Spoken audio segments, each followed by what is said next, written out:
Hello.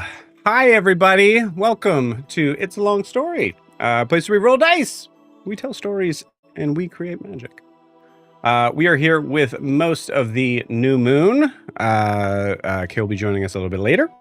But for those that are here, everybody take a look at the camera, please. Wave and say hi. Hi. Hi. Hi. Hello. Hi. Hannah says hi. Hi, Hannah. I kind of figured out a way to make those maybe a little smaller. I always put that on my list, but hey, for those that have no idea what this is, hi, we are a D&D live stream that runs every Monday, Tuesday, Wednesday, Thursday, and Friday, having 5 parties living, existing, and breathing in the same homebrew world, the wonderful, beautiful world of Estera. Announcement stuff. Most of the same as last week. We are still looking for a new player for this campaign, for New Moon.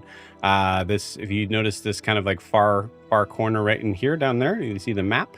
That's there because you're not there. If you are interested in joining a weekly Tuesday night session with these lovable heroes, reach out to me. I'll tell you exactly how to in a second. Right after, I also talk about our 3-shot, 1-shot, kind of both shot. We are Daggerheart. Actually, so today's the 20th. So officially, Daggerheart is officially out. Super exciting. We have. I was given the rulebook a little bit earlier to be able to set up for a game because we are introducing a Daggerheart 3-shot, is what we're calling it, this Saturday, the 24th. Which doesn't sound right to me. Is that right? That's right. That's how math works. 4 days. If you're interested in joining in a new and very exciting RPG system, I spent a good amount of time Sunday, really, say about like 3 or 4 hours, just really kind of trying to dive into the book and understand all the differences with D&D. And there's a lot of stuff I'm very excited about. That's gonna be really cool. Focusing more on character development and like really like heavy sort of RP, giving a little bit more leeway to the player's hands as far as the freedom of describing themselves and what they can do.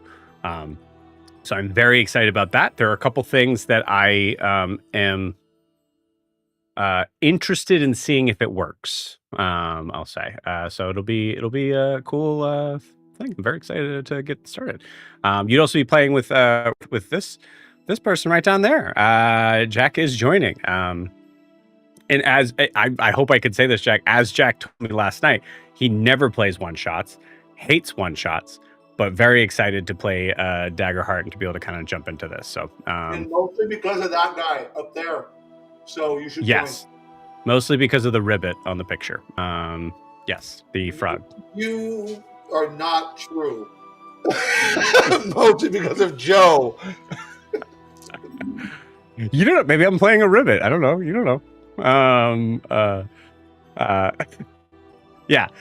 So please, no, wrong shots, Hannah. We are very excited to jump into this. Right now, there's 1 spot open. To be completely honest with you, there is a possibility that 2 spots are open. I've not gotten communication with the last person that has jumped in. So, in the past like 4 days. So if you're interested, let me know. We will talk. Oh yeah, how do you talk to me? How do you join? Here's how you join. This thing right here.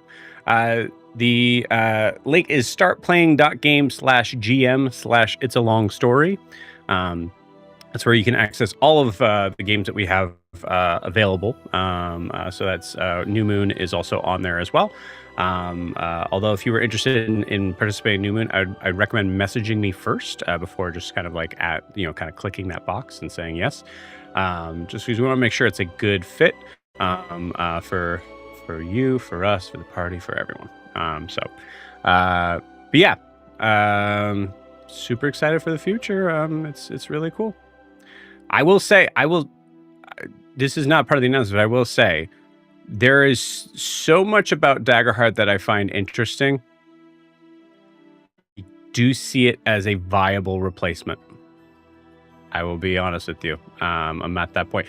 We haven't played it yet, so there are things that I'm like, kind of hesitant on. But yeah, it's certainly possible. At least for my style of games. So yeah. Please check that out. And if you're wanting to play in hey, guys, I was trying to figure this out last night. How long have we been running New Moon? How long has it been?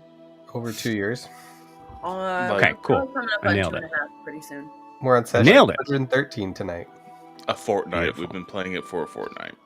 We've been playing it for 3 days. Is that what a fortnight is? I know that my beard was far less gray when we I believe 2 weeks.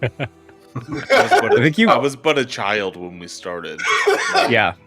Yep. And I was older. Yeah, you've Benjamin buttoned yourself into the situation you're in now. Yeah, this is where you guys kind of find out that I am a Benjamin Button person. There's dozens of us out there. We're out there, and we're coming. I don't know. We're still in the announcement section. So anyways, yeah, please check out that stuff, and also check out Daggerheart. If you're not able to do this Saturday, there are a bunch of other DMs on Start Playing that have already had games set up that were also chosen to be given the book early. And of course, there'll be more as things go on. But yeah, super excited about that. Super excited for general future of TTRPG stuff. So. Let's see. Also, okay, so lastly, if you want to support the channel, the best way to do is to like and subscribe where you're watching this, whether that is on YouTube or Twitch. You can also be like Handa. That's Brandon and Hannah together. Handa. You could be a Handa. You could be like Hannah and Brandon. And jump in and say hi and have a conversation, and I'll try to wave or say something back and or at least comment back because this is live. This is the cool part about this. Yeah. You can also check out our Instagram and TikTok down below, right down there. I don't know why I just think it's really funny. I have to come in. We're silly. You can also check out our Instagram and TikTok down at It's a Long Story _TTRPG, where you can see some of our favorite moments over the past 2.5 years. We've been running this campaign. That's only this campaign. So yeah, super cool. Yeah, that's it. Cool. So before we jump into tonight's session with New Moon, we need to get a recap of where we left off with the party. So, Brandon, please play. All right. So, waking up on the morning after Jet's departure, Tishina wakes to search the apartment for food, but does not find any. He wakes up Grian, and the two, avoiding Ianthe's morning routine and her time with Iskar, set on down the elevator to find food. The people of the city seem more downtrodden than the day before, less happy to see them. But the two do decide to move to Cerilius' house to see where they can get food. Ianthe, meanwhile, awakes with Iskar in bed, and the two have an awkward moment of defining what their relationship is. So far, it's casual. The two begin to talk about the next steps. Iskar says that they could go to Nahzir and inform him / check in about Ada. But she is hesitant because the prophecy said that 6 would emerge from the forest and save the city. But now that Jed is missing and Ada has betrayed them, she is uncertain of how accurate or how clear-cut the prophecy is. Ianthe tries to assure her that no matter what it says, her heart is in the right place. Ianthe's heart. Meanwhile, Tishina and Grian make it to Cerilius' house, who invites them in for dinner, expecting all of the party to arrive, but only finds the two. After eating and filling him in on the party status, Cerilius takes Grian to his bedroom to show him his chest. He rummages through it. I had to write that. He rummages through it and finds the old chest armor given to him after he was kicked out of Celestia. He gives it to Grian, hoping that it will find better use with him. Grian is able to persuade Cerilius, using the childhood hat of his daughter, that maybe some relationships aren't as final as he thinks. Meanwhile, Ianthe are being bitchy to each other. However, a note is given to Ianthe that says Adim needs to meet Zareen when the Fisher heart changes. The party is summoned to the office of Nahzir, but as Titian and Grian come back to the apartment, they discuss how the party is hesitant to make any deals involving the rods, and Adim and Ianthe are starting to agree with their father Ashar that releasing the rods is bad for the world. Grian, on the other hand, would want to do more research on what actually happened to the rods, as no one alive was there, except for the rods themselves. Titian desperately wants to take down the Roar, and while making a deal with Nahzir now will achieve that, the other party members are now more hesitant. Meanwhile, Prisha is trying to find her way out of the forest when she is approached by Esselise, who tells her that her friends got the message she sent, but also not really. She also half scolds, half plants the idea in Prisha's head that she is approaching the forest through the mind of a mortal planar, and she is Fae, and that perhaps she needs to approach it with the mind of a Feywilder. Meanwhile, Titian, Adim, and Grian make their way into the elevator and up to the office of Nahzir, who is waiting for them with 10 shadowy figures.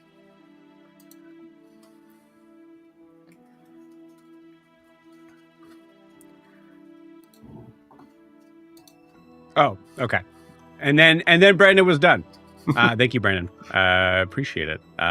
Let's get Ada in here. And apparently agree is too strong of a word for Ianthe and Adim, but when you guys are coming to the same opinion, we can Webster dictionary the word agree. Yeah, but I try not to agree with him on principle. Agreed.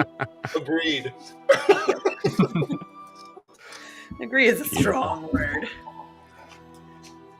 Can you guys tell my dogs to stop barking? Hey, stop barking! Hey, stop barking! Stop it! Starbuck, stop antagonizing the other ones. Stop it. Starbuck? That is actually what is happening right now. 100%. Your dog's name is Starbuck? Mm-hmm. Starbuck. What's the other one's name? Hera and Gaston. But enough about. Thank you, Hannah. Enough about me. Let's do a story about people you made. You guys want to play some D&D? I'd love to play some D&D. Let's play some D&D. Yes. Let's do it. All right, you gonna not bark? No. Yeah, that was a full look of no promises. Cool. Well, sorry, gang. If she does, she does. Mine never barks, Joe. Mine is never quiet. Yeah, ours isn't at my feet going to town on a chew toy. So keeps him quiet. What happened when mom is working late? So. All right. Where did we leave off? Oh, that's right. The meeting with Nahzir. So,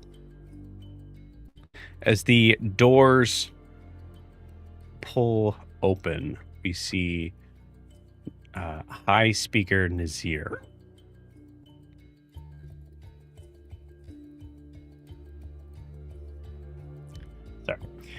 We see High Speaker Nahzir standing at a desk that looks a little bit different from where you saw it last time. Before, it kind of had that typical sort of large sort of office look to it, except that it was that same sort of crystalline structure of what the building itself is made out of. And the floors themselves, just a reminder, also have this sort of strange sort of glass-like quality to them. So you can see, some shapes of the floors below that are kind of walking to and fro. But dead ahead around Nahzir to either side are these strange, smoky figures, 10 in all. All of them seemingly just shrouds, except for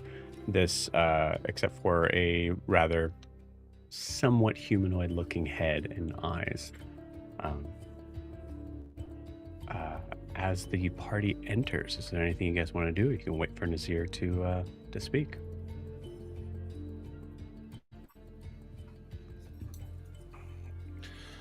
Are we? I mean, I'm assuming this hall is big enough for us all to stand side by side. Is that correct, Joe? The hallway or the room? The room. The room, I guess I should say. Yeah. Not Okay. the Yeah. hallway, Yeah. the room. Of course. Yeah. For sure. Okay, so we don't need to worry about like marching orders or anything like that. Yeah, I just wanna. I guess I'm good. There's nothing I can think of that I'd like to do. Okay. I feel like it's been a very quiet elevator ride. It has. It has been a specifically quiet one. Okay, cool. So as you guys start to enter in, you see Nahzir go, come in. And you hear those this voice kind of just echoing through all of your heads. Just a reminder here, Nahzir seems to only be able to speak in your head.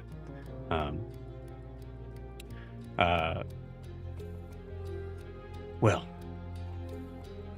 welcome. I have just been looking over some possible plans. Actually, you're right on time. Titian, may I introduce the shadows? And he points to the figures behind them.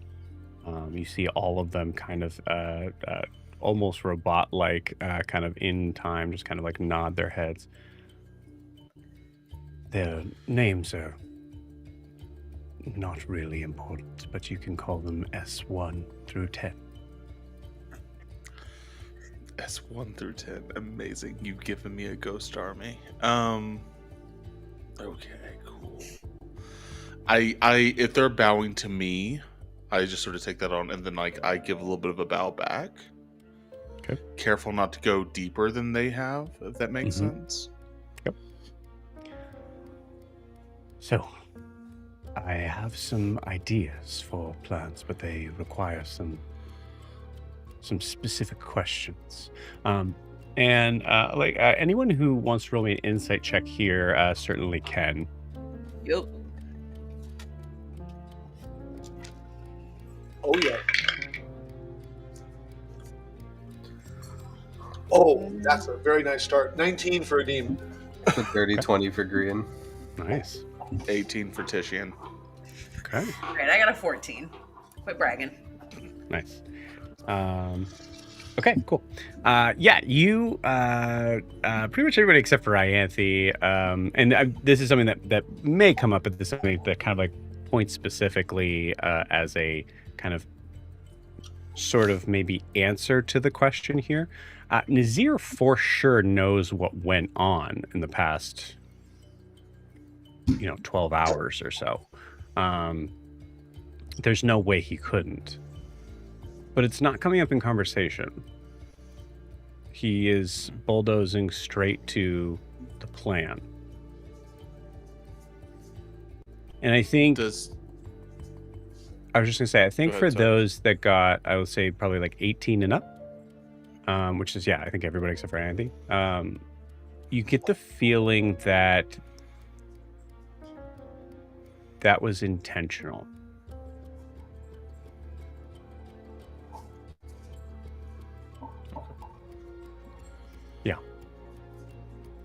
What were you going to say, Matt? I was going to ask, like, you answered it. You just basically answered it. So okay. No worries. I'm not sure I understand. Could you say that slightly differently? I'm sorry. So the Fissure Heart got attacked last night. Or there was an attack near the Fissure Heart last night. There's been a significant amount of rumors kind of going around in town on the idea of like why there's less of you here. There's only 4 of you, where there should be 6. You guys have been prophesied as the 6, and none of that is being brought up right now. Interesting. Okay, now I understand. Yeah. Thank you.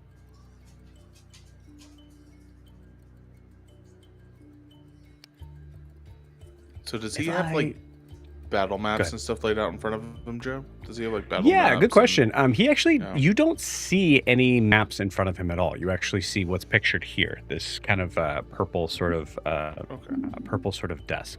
But he is kind of like holding it down as if someone is like kind of like stretching out a map.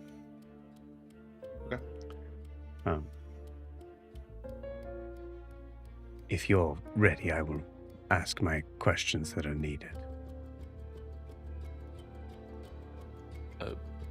Yeah, please, sir.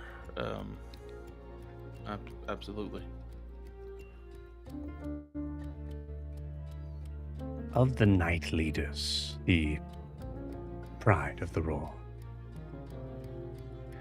which ones did you think would be interested in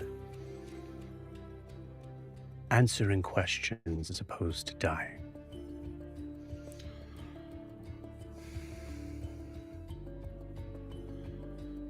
I mean, that's a good question.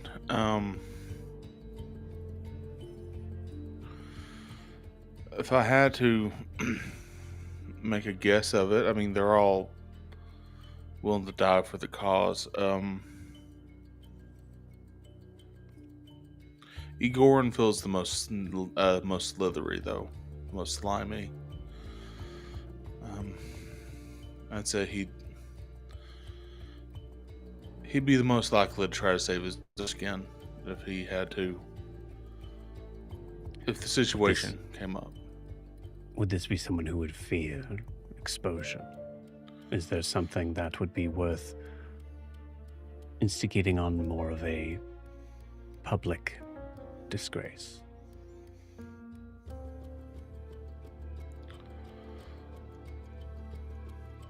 I mean, they all operate by concealing their acts, so it's just a matter of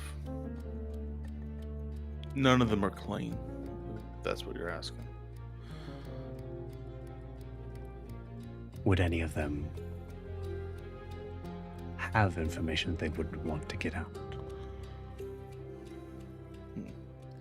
I'm going to speak out of character for a moment, Joe. Mm-hmm. Is there a specific one that you're wanting me to mention? Because I'm... Okay, so I just want to make sure there's not something I'm missing here. Yeah, let's go with that. I mean... Actually, I will say, give me a history check, because I have an idea. Sure. Well, and Yeah. Is this like a telepathic sense everyone's thoughts? Is it telepathic communication, but it's also going out to all of you? So, if it's telepathic communication, Titian probably senses that a demon is thinking about something Mm-hmm. in relation to this question. Okay. There's he is not probing. I will be honest with you. So. Well, I know that there's a visual like I'm letting Titian answer because it's mostly directed to him, but a Deem, there's something rattling around in a Deem's brain about that question. Cool. I have that. I put that spell up, so we have like our telepathic group chat. I don't know how Nahzir factors into it, but we do have a telepathic group chat between the. Can we do that without him hearing? I would say yes. You've that's a pretty high level spell. I would say yes. So then I will just directly to Titian, even though I don't like it. And a Deem looks like he's eating rotten cheese to do this, speaking magically, and just says, "What about the ones that are working with the with those other people, the hyena people or something?" Oh, the Knolls? Yeah, isn't that like against the roar? Wouldn't that be bad?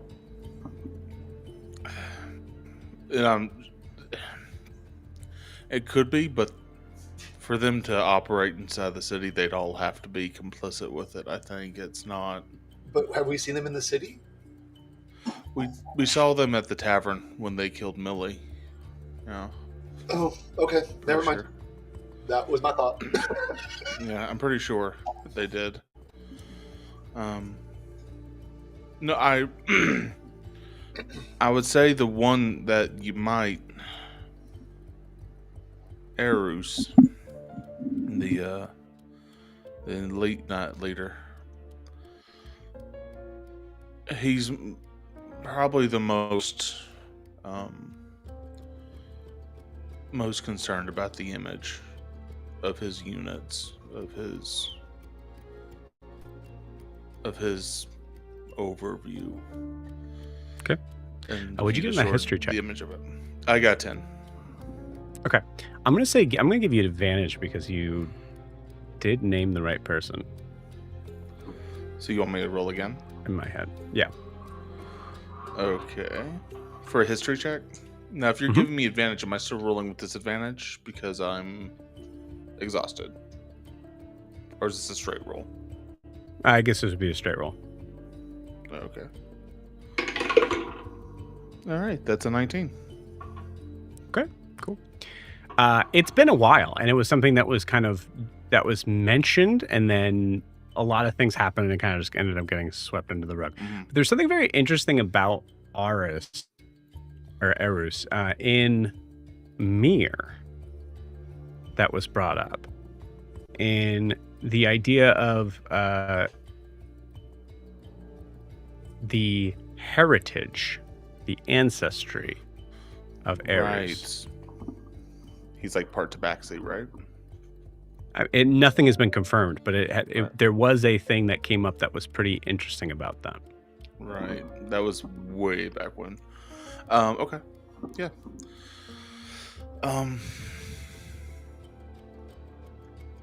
Think about Erus be the one I'd go after. I think there's probably something on his in his family tree worth digging up that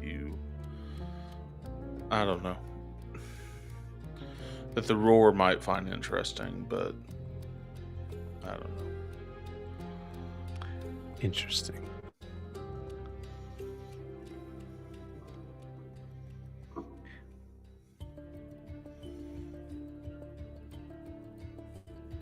Are there any soldiers in the roar that you would feel should be given a chance to come clean? When he says that, is that the way he's saying, like, given a chance to live? Is that the same? Is that the same? However you want to read it. That's how I'm interpreting it, Joe. So Makes that's sense. where this answer's coming from.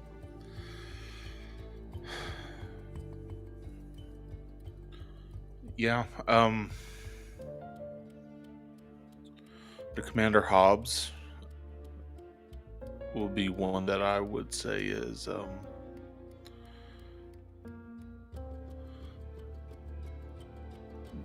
he's due to be out of politeness, not outright killed like the rest of them.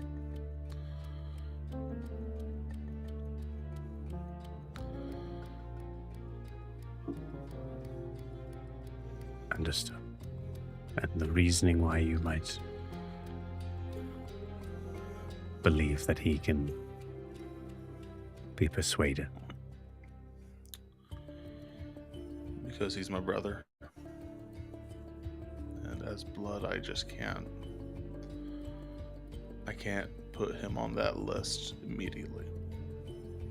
He should be given at least one chance. One chance. Okay.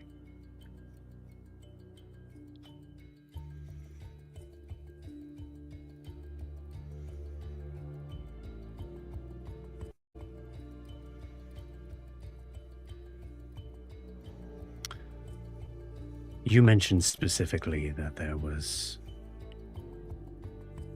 been multiple wrongdoings by the roar over the years. I believe you may have mentioned a place called Massetti. Yeah.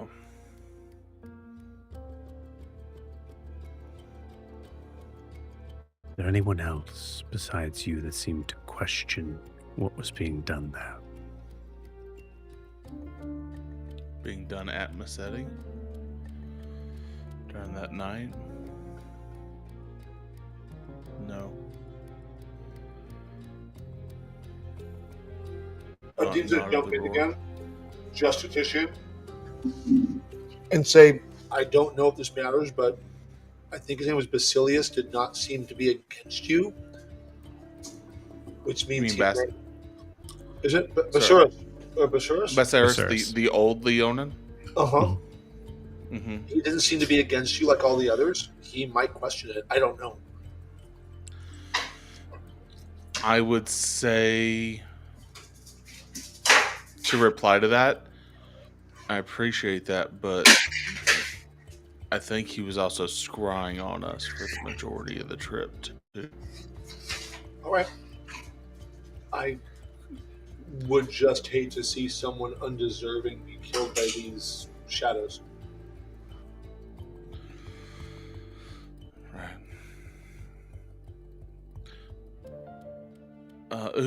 What's the name of the person we're talking to, Joe? Serious? High Speaker Nahzir. High Speaker Nahzir. High Speaker, I also just recalled. I'm gonna sort of give just a quick list to Dean, put it back to Nahzir. Perhaps give space for Leonin by the name of Basaris as well, part of the roar that maybe he can be given space to talk and come clean as well. You see in this moment where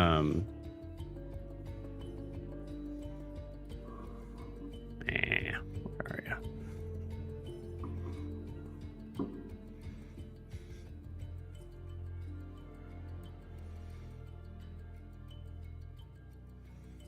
Yeah, we're going way far back. Okay, cool. I'll pull up that picture later. You see, as you are describing that, you see him kind of pull his hand up from the table as if he's kind of like pulling something out of it. And you see smoke sort of start to gather and turn purple under his hand. And you see a almost like a smoky sort of like hologram sort of look of Basaris.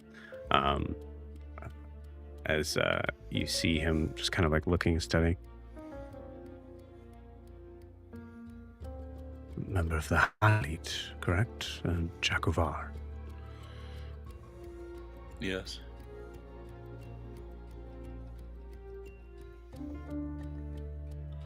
It's my understanding they were... Kind of pushes it back down, disappears. They are the overarching rulers of Hasmal, are they not? They are, but he's one of the reasons why we're out here in the first place. He's, even as a high elite, and a member of the Jakovar, he's still, at least in a moment's time, was willing to deal with us. Now, in good faith, I do not know at this point in time, but it's worth enough to at least give him a chance, I guess.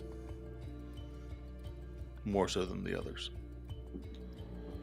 When you say a chance, you see, I'm confused. Are you asking for a chance to rule or a chance to stay alive? Stay alive. A chance to share and give us that information that may be important later on. Right. That makes more sense.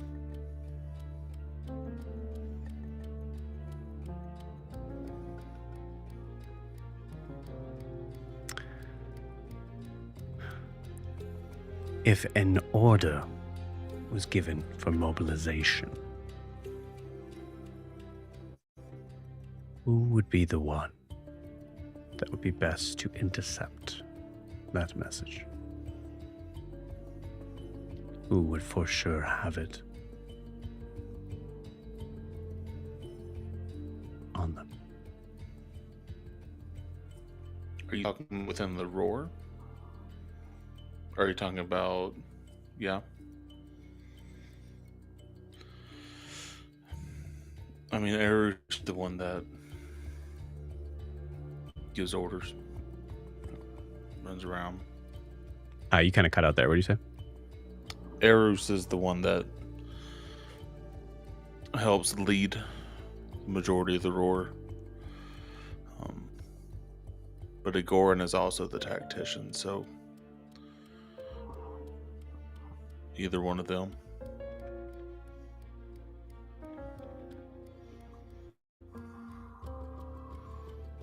Interesting.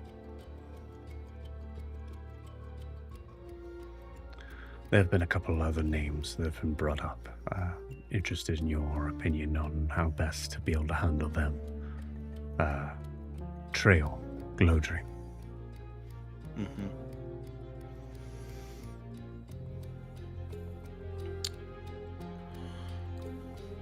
He's best dealt with. He's loved by his men. He's well respected. But he is, if you give him an inch, you'll regret it. He's just best done away with as soon as you can. Understood. So this one would be best to just kill. If you can isolate him, yes. Great. Right. Brer Prime Mask. Yes. There's nothing redeemable about him as well. He's been hunting us over the land for the better part of the last few months with an army of gnolls.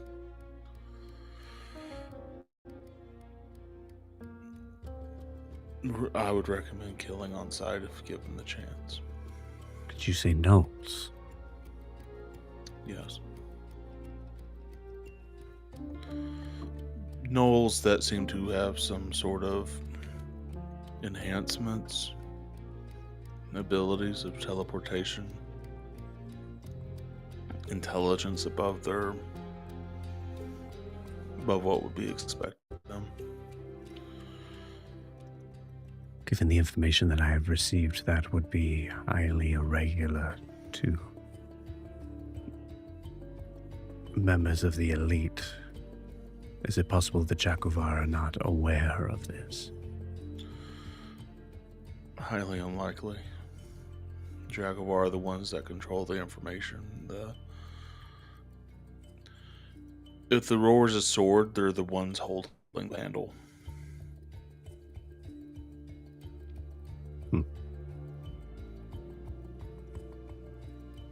Very well. And as dumb and cruel as Brer is, I cannot imagine him traveling this world so brazenly with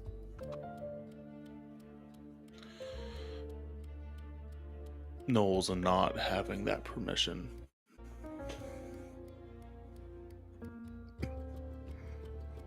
Very well.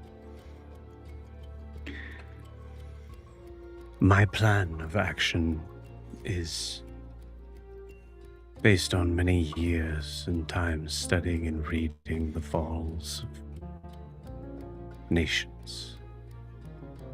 What needs to take place? It is possible that we could, by force, take out all leaders. But then we would lose the trust of its people in Hasamal. It would be best to try to find a way to destroy the statue of the wrong in the city's eye. Give them a reason to not trust them, so that when they are dealt with, the right people are left to take their place.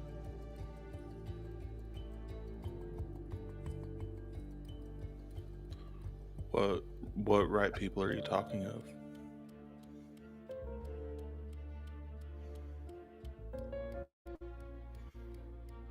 You see a little smile kind of come across his lips at that.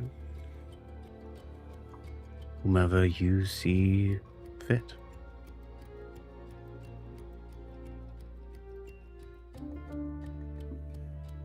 Tijin, I'm just gonna like look across the party to see what they're like, just to like get a general glance of what they're thinking. And then I think the weight of those words just sort of like land on Tijin a little bit.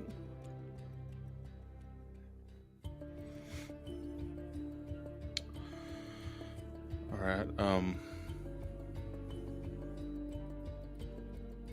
How long would this plan take in your experience?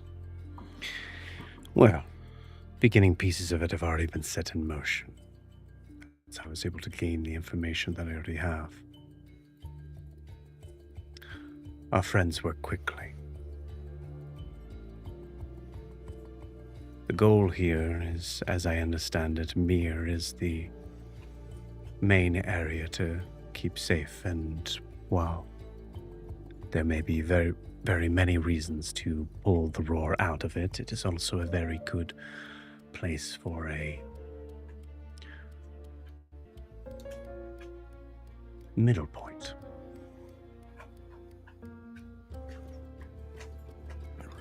Right. So we need to give the roar reason to hold back. There are many ways to go about this, but in my opinion, it might be best to have a reason to have them regroup with the walls of Hasamal to try to keep their image in the public eye clean.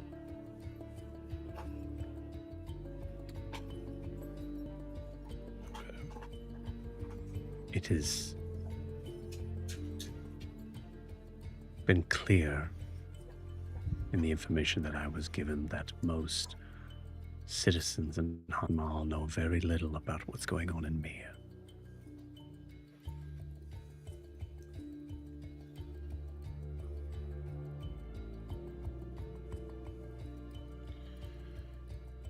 So you seek to expose that and push them back? I seek to topple that empire by any way necessary.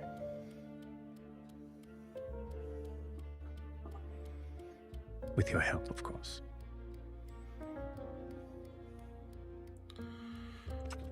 Right.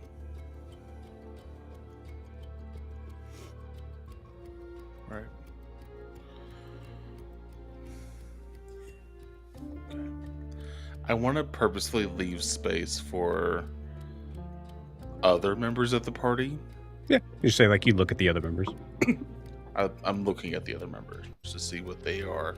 They are taking all this in. I want to give them a chance to react.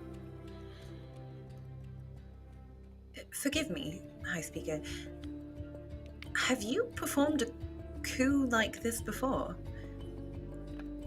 It's just this seems very thorough and swift.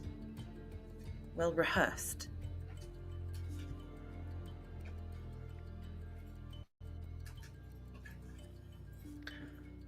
A favor was asked of me from someone I hope to be a dear friend. I have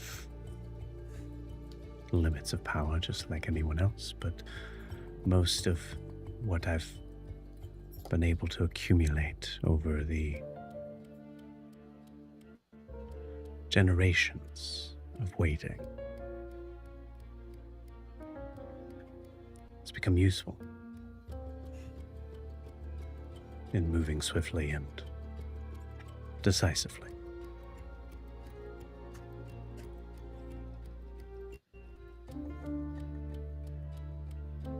And as for what we promised for our end of things, looking very significantly at Titian.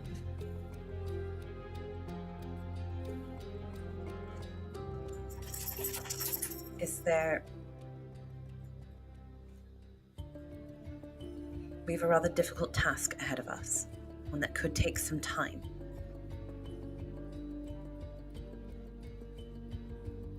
Yes. What happens if we are not able to achieve it?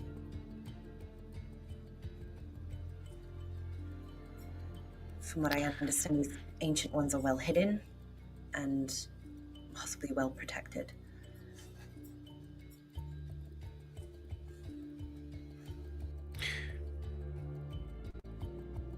Ianthe, you have already done the impossible. To continue to doubt yourself or your friends and being able to fulfill what has already been foretold is understandable for one so close.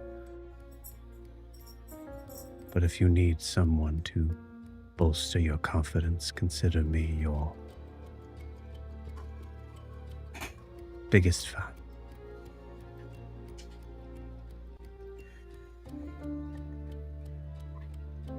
That is very reassuring. Thank you. Let me be clear. The tasks that are set out ahead may be ones that yourselves or Titian may want to be involved in. But that is a option, not a requirement. If you would like to just leave it in my hands, I'd be happy to oblige.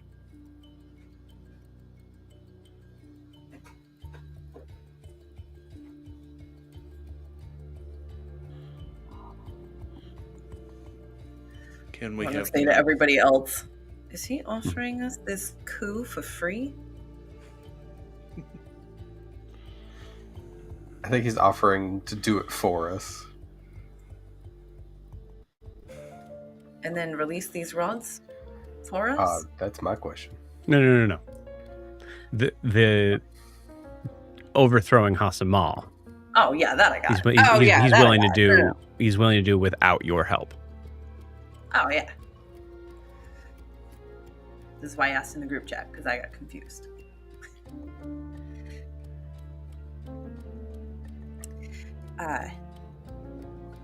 We are grateful here for your assistance. I think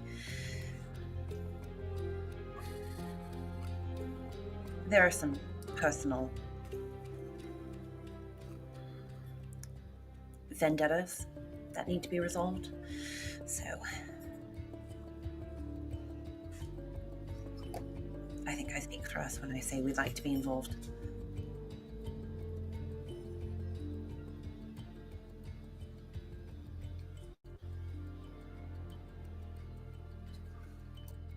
Very well. I merely offer as a sign of understanding that there are other tasks lying ahead for you all. As you said, you have faith that we're up to the task. All of them.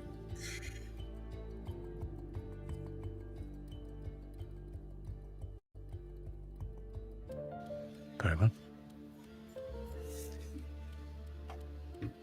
In that case, Tishy and my men are ready to move and start planting the seeds. Just say the word.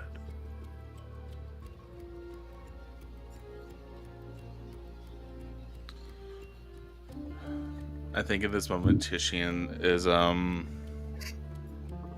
really taken aback by Ianthe's response there, because I was surprised because it felt like they were so against this going up the elevator. Yeah, I think I would say, I think as a DM, I will say if there is something to say against this, now's the time. in front of Nahzir. Yeah.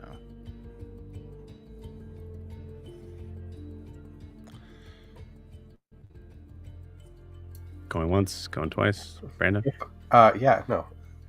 If I may ask, what's your end game out of this? When we find one of the primordials, what's your plan?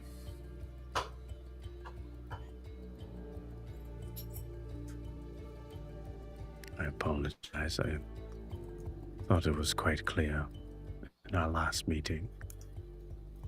I'd like to bring them home. Do you want to just keep them on your shelf? Do you want them in a room? Do you want to free them to walk the world of Astera once again? Grian, roll me a d20 and add your charisma modifier. Fuck. It's 11.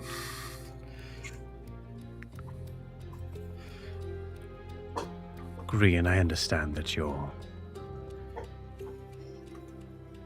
place is high up here, but please understand that the amount of disrespect that you have given to not only my creators but to yours will not be tolerated in this room.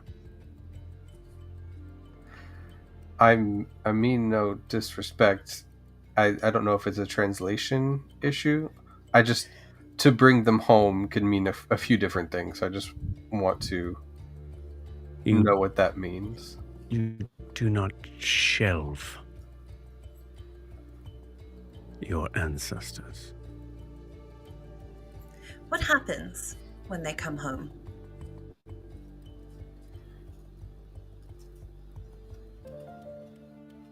I mean, are they to be given a place of honor in the city? Will they be sent back to their respective planes? We're just trying to understand. And some cultures do put ancestors in a place of worship. Like, that's where they pay their respects. What it would mean to you to have them here.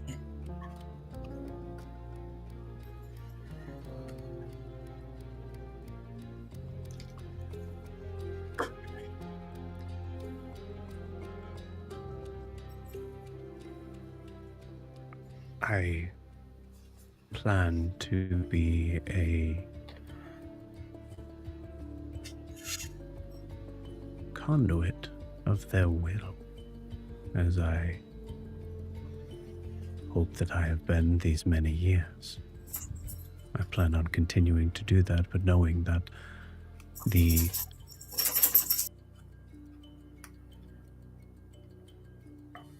world will be anew. That is for certain. A new beginning, of which I am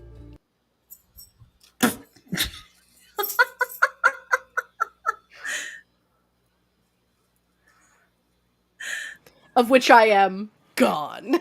Okay, Kay, you take over for now. You're the new Joe. Oh, great. Yeah. Oh, good. Oh, thank God. I didn't have to do anything. Whew. Saved the whole campaign there, Joe. have to do anything. What? What is happening? I was gone for like 10 seconds. I was about to be the new DM. Yeah. Oh, okay, It's gotcha. all about me. Take over. Yeah, it's Gotcha. gonna be great. All Ada, all the time. Let's go, guys. Yeah, so he says there will be a new beginning in this world. One that I am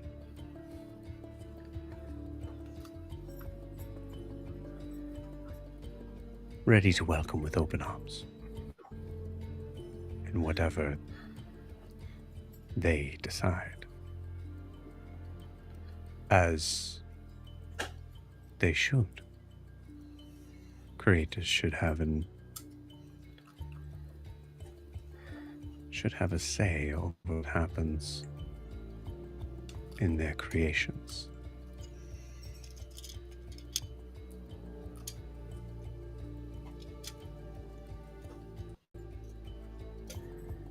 I can't say I 100% agree with that, but I can understand the sentiment, and I certainly respect it.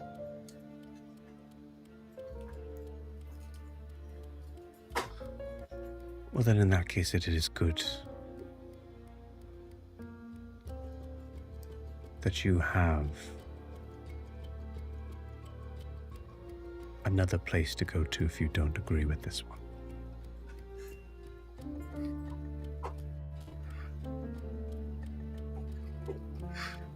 In my head, I was like, oh, that wasn't very, very clear. And then it's like, oh, no, now it's clear. Got it.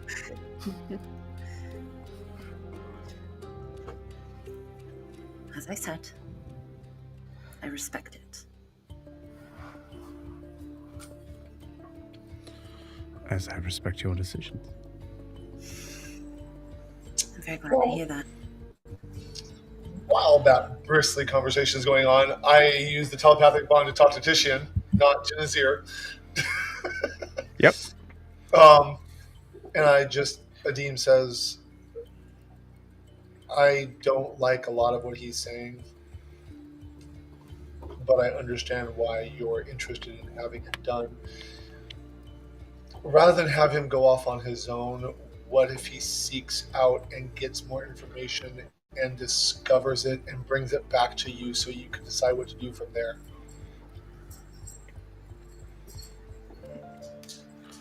He's offering you the role of commander for the city. Take role of commander of the operation. Have them do the research, get more information on the people you've talked about, and then bring that to you so then you can say, here's what we should do next. So, for example, if you find that Basuras is actually dirtiest of them all, do something about it. If you find out that Hobbs is actually a double agent and has been seeking help you the entire time, you can save him.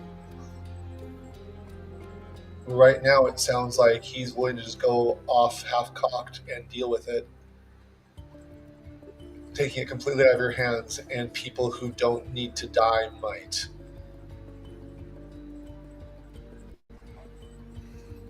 And answering Adim, by the way. No, nothing will happen here that I won't be involved with, because I agree with you. I think to set him off on his own would be the tragedy waiting to happen. You might want to inform him that that's what you want to have happen, because it sounds like he's about ready to just go. I will say above board, it also sounds like he's already started. Yes. I'm not... Adim, I'm not sure if this is the man or being willing to take half measures with us. I can ask and we can take a little bit, but I don't know. Don't ask. He asked you what you want, and he's giving you what he thinks you want. Tell him what you want.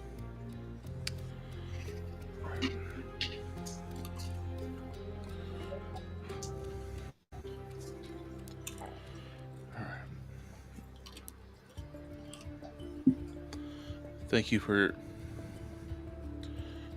your input, friend. I appreciate it. And I'm going to sort of like cut the conversation with Adim there. Sir Speaker.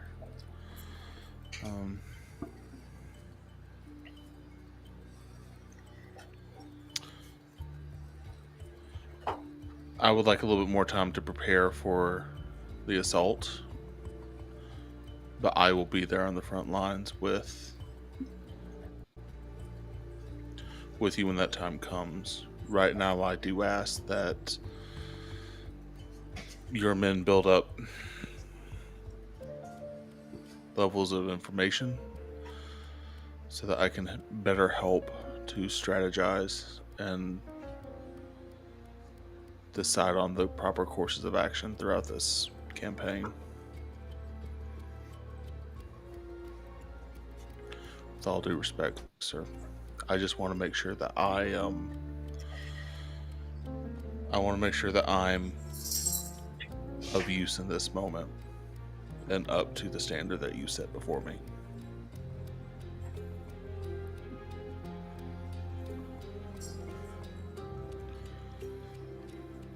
I understand. It is a difficult thing, righting the wrong of your own kin.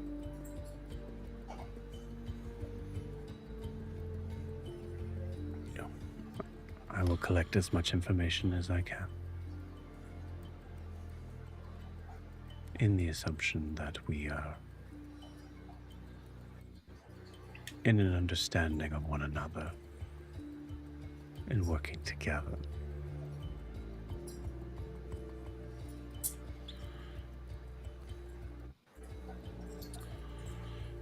I would like to speak with my compatriots and ensure that with them I ask the knight to confer and get back to you, but I guarantee you have my cooperation. For sure.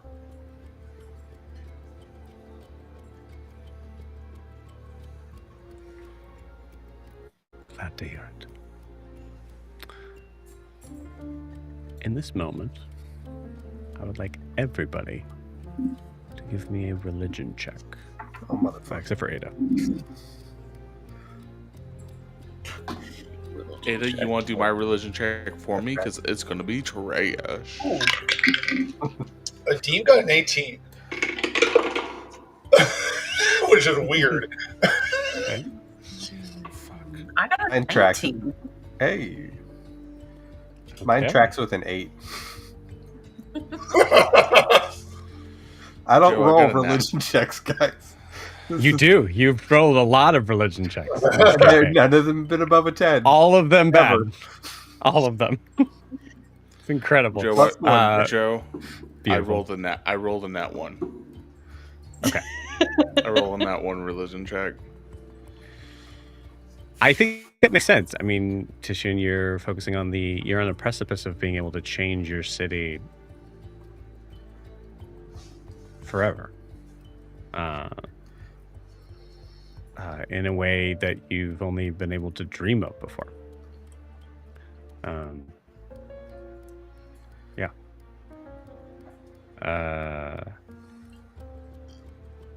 Okay.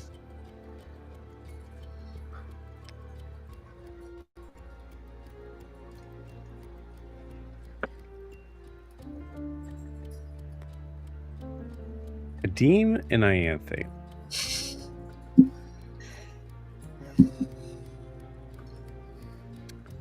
I'm going to ask you this. During this conversation, what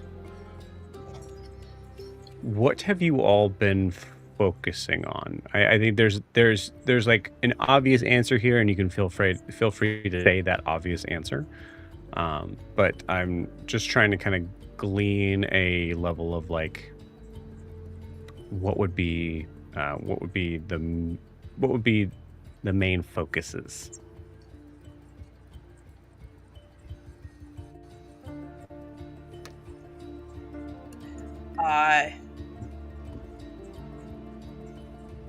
For me, I'll say for Anthe, once they started talking about the roar, like she just thought about Daphne and kind of flashed back to how Daphne looked when we went to Hasamal.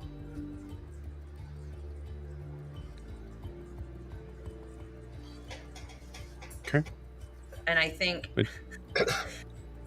if someone was like actively diving into Anthe's mind, they might just hear her softly to herself.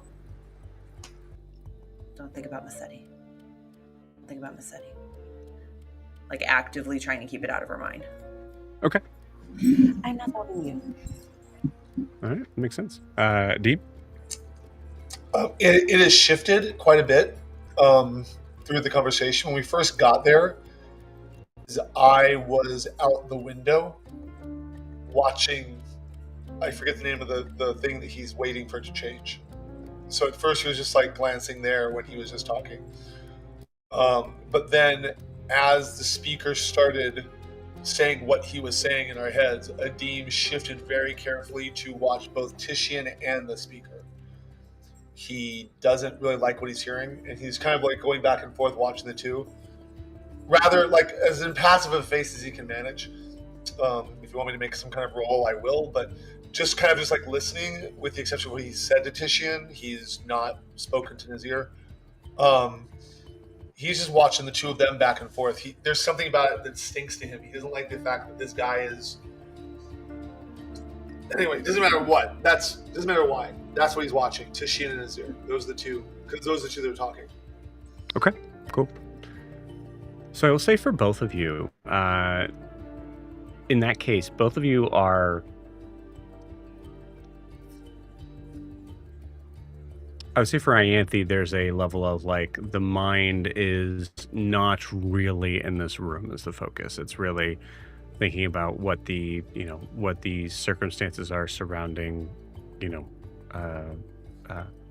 Hasamal in a sort of extended sort of range all the way to Daphne and maybe missing and trying to figure out like where they would fall into place in this.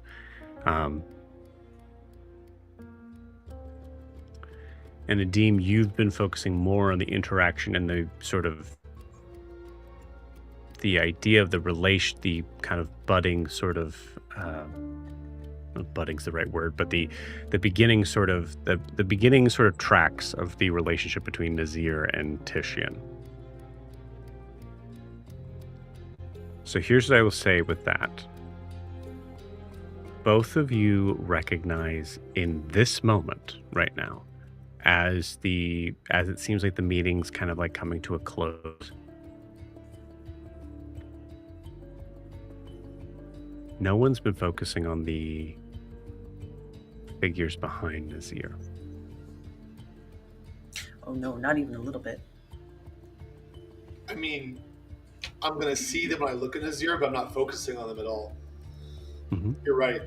I mean, when you say it, I realize that when I realize that, I might take a glance at them to see what's going on. Yeah, I probably would too. Okay. But I was mostly focusing on the others. I mean, the two talking. Yeah, I think so. I think with that religion check, there's enough to be able to kind of get a sense of like, oh, something strikes me as odd about the figures in the back. None of you got over a 20. So this is basically just giving you kind of a, oh yeah, there's also them.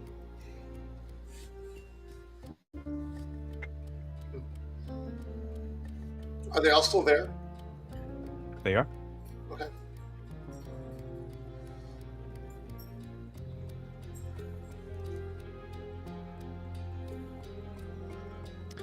If there's anything you guys would like to glean about them, appearance,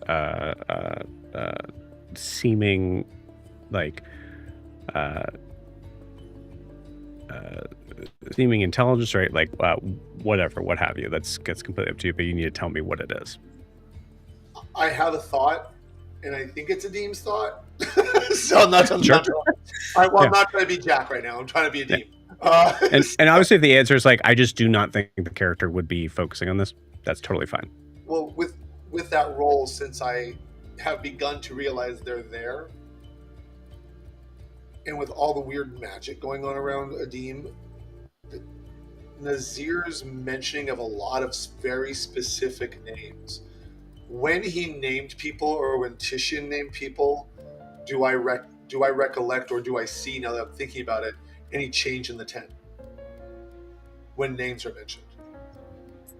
No, you do not. No. Okay, that was Adim's thought. So. I'm going to do a subtle spell, detect thoughts, and see if I can pick up if any of them are thinking a thought. Okay.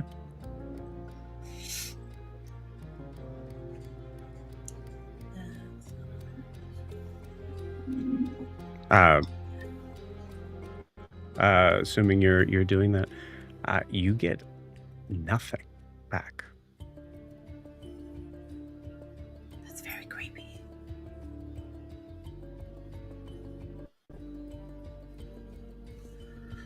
Are they translucent, transparent? Yeah, I don't know if I could pick up on this, but I'm going to ask anyway. Does it seem like it's because they don't have the intelligence to be picked up on? Or they're just genuinely no thoughts, just vibes? Man, that's a hard thing to answer. Give me a nature check. And Adim, they look like truly, the picture speaks 1,000 words. They truly look like what they look like in this picture. Okay, I was just wondering while she's rolling, because if I look at them a little more closely, are they all here? Meaning, could they also be somewhere else and I can see somewhere else? A little bit. Do you see what I'm saying? Like, are they already in Hasamal right now, and they're bilocational?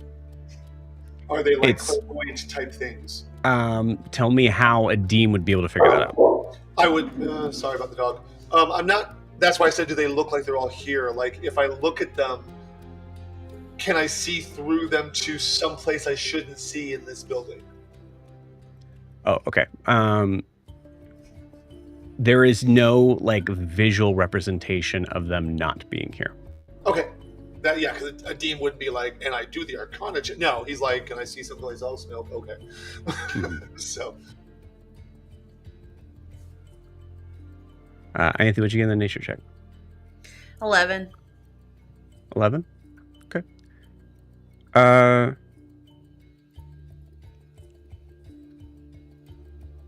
You're not sure. Just gotta be honest. Good.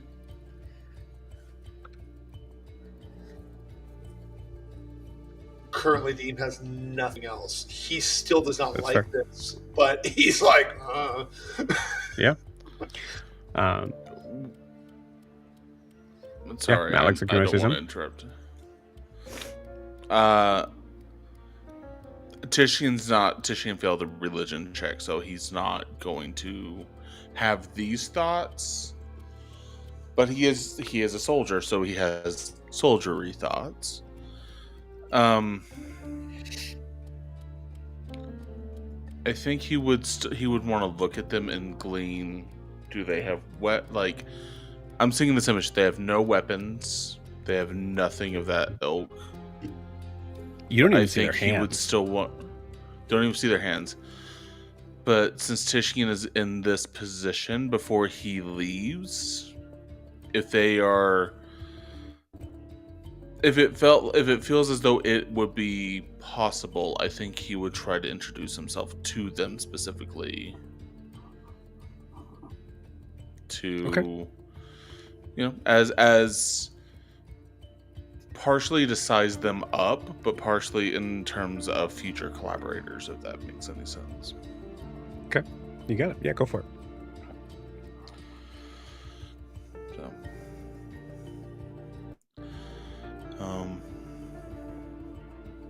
Speaker, we've not met to partake in this task. I would just like to introduce myself to the soldiers here and get off on the good foot.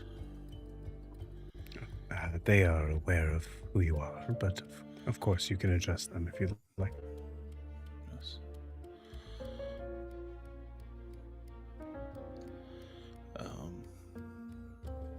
ESs, I look forward to sharing the field with you one day.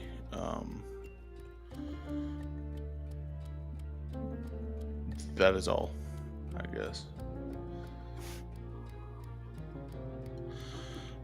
And I'm just seeking to, I don't know. Okay. You see all of them just nod in your direction. They don't speak. They nod to you. Like in the creepy all of them at once thing. All yeah, of is it them. like synchronized? That's gross. That's so gross, Joe. That's what you guys did. That's what they did when you guys came in. Yeah, I hate that. Do not like. All right. Well, I will make sure to try to get in contact with you as soon as I have. Perhaps it would be best that you tell me exactly what the information is that you would need before going forward.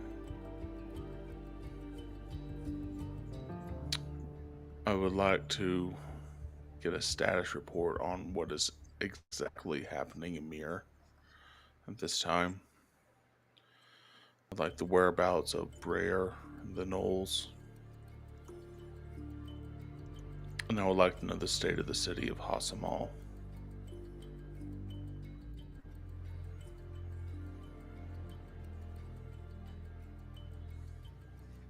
And any information about the leaders, Roar commanders, any known information at this time.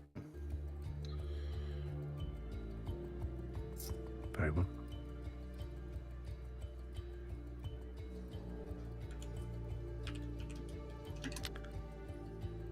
To be clear, you did mention if these people were seen, they would be nothing but a threat to what we, specifically Brer and Shriel. This is not a mission to engage, it's to gather information. So all observation should be done at a distance and with safety first and foremost. The scouts should all be able to return before we launch the proper attack. Distance. Quite easy.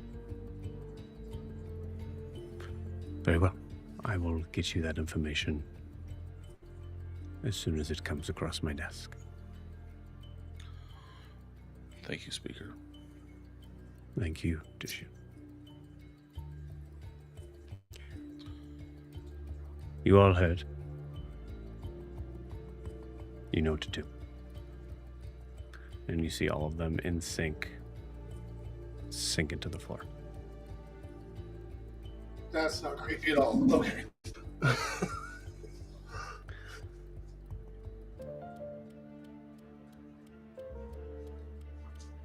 I have been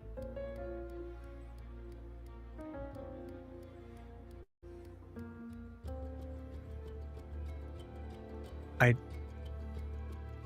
trust in prophecy. And therefore I trust in you. I assume that the recent accounts are being taken care of. But if there is any help that I can give,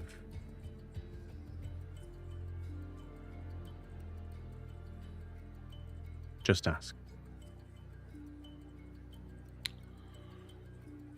That is much appreciated. Was he addressing just Tissue with that or all of us? All of you. Always.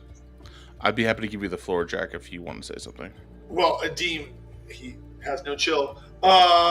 So he just perks up a little bit. We're looking for Prisha. She is one of the number that should be here. And she's no longer... We understand she's no longer in the woods, right? We do know that. Am I mistaken? Before I say She's that. not in the she's not in the Blackened Woods, correct? Right, she's not in the Blackened. We know that. Okay. And we have reason to believe she's not in the Blackened Woods, so we need to find her.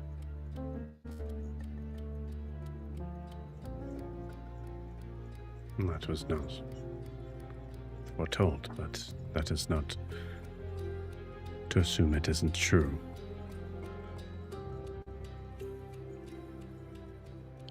Do we know where this Prisha is? And this is out of character. I don't think Adim does he? I'm quite certain we don't. Yeah, we don't know exactly, but we know that wherever she is, they have jackalope people.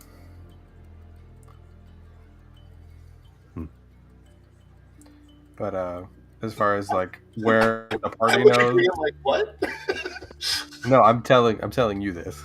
Oh, I thought you were telling this here. No, Green's mad at Nahzir because he got yelled at, so he's done talking. Oh, okay. But I also thought you were talking to Nahzir. No. Yeah. Okay. So you're telling me. Okay. So, one of our members knows that she's in an area that has jackalopes, and I have a mental picture from Korean since Adim with no clue what that is. Like, I usually follow up my sending up with a minor illusion, so you guys would know. So then I'm like, it looks, if you'll let me try, it looks like this, and I'll create a little bit of water in my hands and shape it to look like what he's showing me. And I say, and I've never seen one of these since coming onto land, so I don't know where that is, but it's not anywhere near here. And when it seems like he's got enough look at it, I'll just let the water drip. Well, it's not from any plane that I'm familiar with. I'm only familiar with two. Either it is a creature of the hells or a creature of the Fae. She was connected to the Fae. I've watched Friday. It's the hells. However, I say she was connected with the Fae. I know that.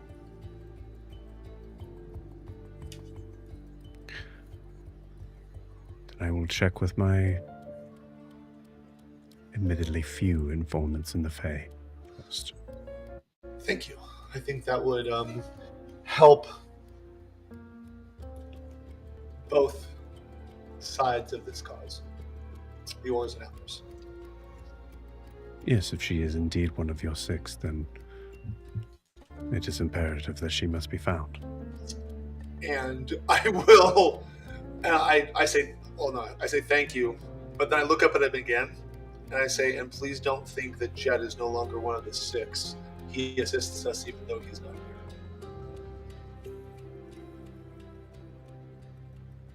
That is good to hear.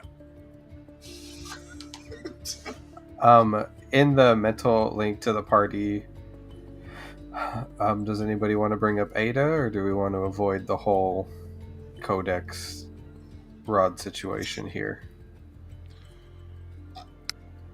I think we handle that internally. I don't think we need to bring him into that. I don't know. I don't know. I want to make sure we get Prisha back. I mean, Iskar and I had Iskar warn the gods about, so he has to know. Yeah, There's an update. I would say, like, gleaning like a general sort of idea of like this guy is pretty much the spy master of spy masters in regards to his like intelligence level and being able to kind of glean information and that sort of thing. You basically pointed at Prisha by omission. You specifically said that Jet is not to be considered to not be part of the six, and we need Prisha. Ada has been kind of noted by omission in that way. Yes. I was like, Prisha by omission? How's that? Yeah. That was clear. I want her back. We want our little I zombie love that druid. Adim wants her back. I've told you I'm not going to give up until you tell me to. If you tell me to, I will find a way for Adim to mentally get around giving up. But until then, no. Adim's like, no, where's Prisha? Okay. Okay, well then somebody tell him that we'll handle Ada on our own, whatever that means. I don't think just agreeing. I don't think we need to tell him that. Well, his guards have been put on alert, so there's every chance they're looking for her. What if Maybe we just see if tell they- them to, Maybe if they've seen where she knows where she is, or if she's apprehended, bring her to us. We know how to handle her. No, if she's apprehended, kill her. Then that's us not handling it. Ada made choices, Kay. She tried. I said not a single word, Brandon. Your eyes, I see you. She tried to kill one of us. No. Kay not even really being able to participate is still being shot at by Brendan. I'm still catching strays. Like, it's fine, guys. I'm here. I'm paying attention. Wow. Brendan, do you want her to turn her camera off? Would that? Yeah, okay, great. All right, awesome. Please don't! Please don't! Look what you did. Fuck you, Brandon. Oh,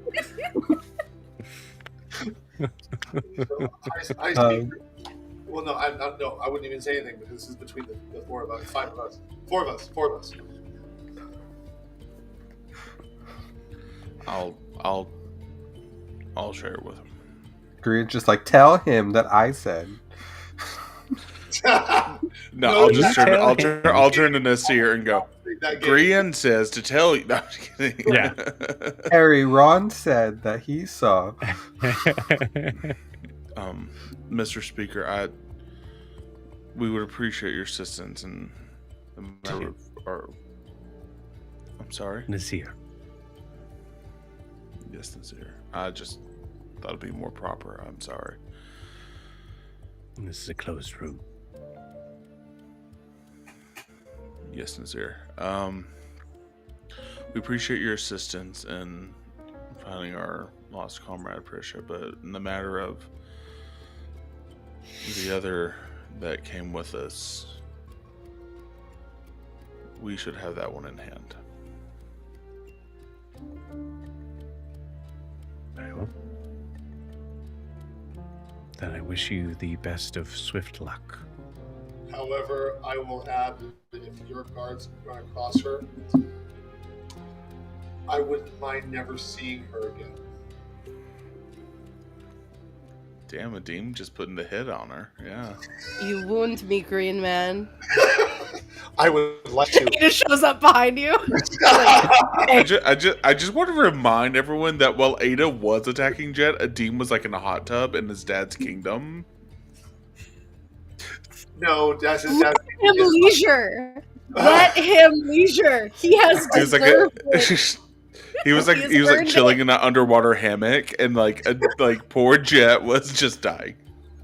I mean, it was Jet's greatest wish to put a demon in a mermaid bowl. So, I mean, you know what? It's how he'd want to go. So, it seems that the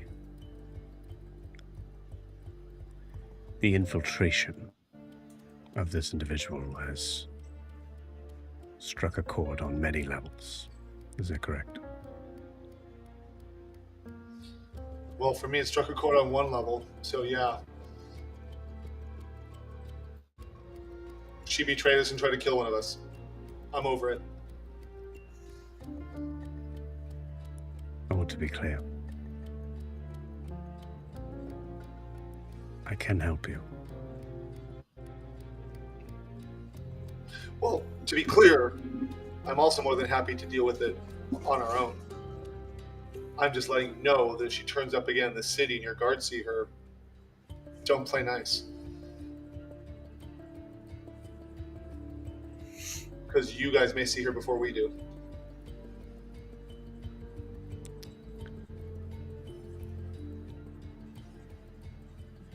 I have recently been made aware that having guards in this city would be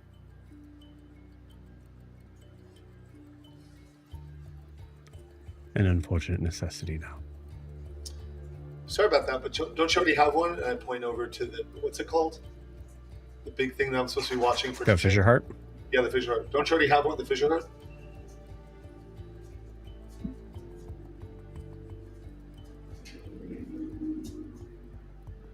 So I heard them talking about somebody who was just watching over it.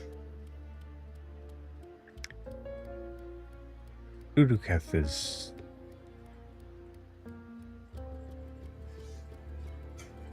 a very specific guard, I guess. Aren't you all very specific?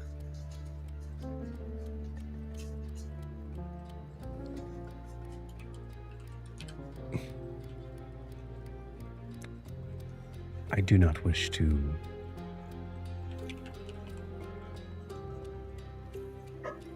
pour fire into an open wound. So, I believe we understand each other in that. I didn't think that's what I was doing. I was just thinking that you were all very specific in your duties. That's all. No, I'm saying I don't want to be the one to do that. Oh, I didn't. Okay, I'm confused, but thank you for being nice.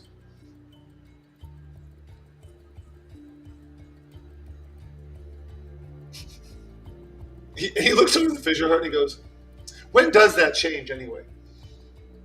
When's it set to turn?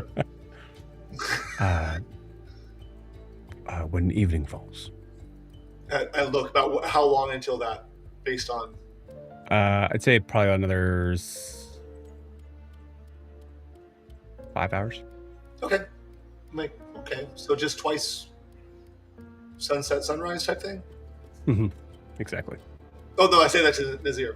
Oh, sorry. Yes. Oh, okay. I see it different sometimes. I hadn't really watched. Oh, I assumed Iskar would have given you that information. There's a little bit of acid when I say, oh, she hasn't told me that. And I say that out loud as well as mentally. Maybe she did, and you were too caught up in your own shit to listen. You say that out loud? And I said, no, she's had her eyes on you, even when I was trying to help you. So. Do you say that out loud? Yes. Not the time. I love it. I'm here for it. Tell the spy master all the things. What if you just got this car in trouble? I just feel like Nahzir is about to just make the face that Joe is making. Like he's watching the Keeping Up with the Kardashians. I want to be clear. That's exactly what is happening. Yeah. Like, Adim, you just might have killed Iskar. I feel like well, that's a crazy jump. But getting in trouble, yes, for sure. You see him turn around and look, start to kind of like look out the window.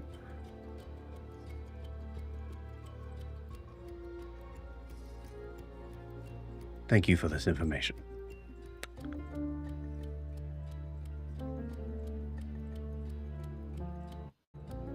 We all have important things to attend to.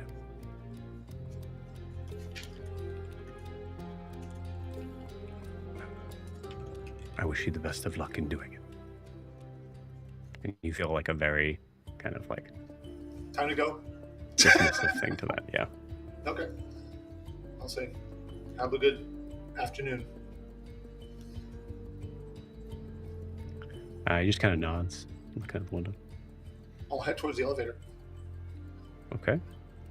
As the doors open, Iskar's right there. I nod at her.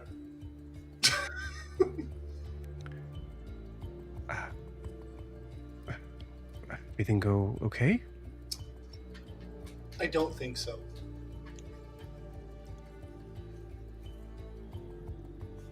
What, perhaps we should talk somewhere else. And Before you speak to Nahzir. And I say that quietly in primordial.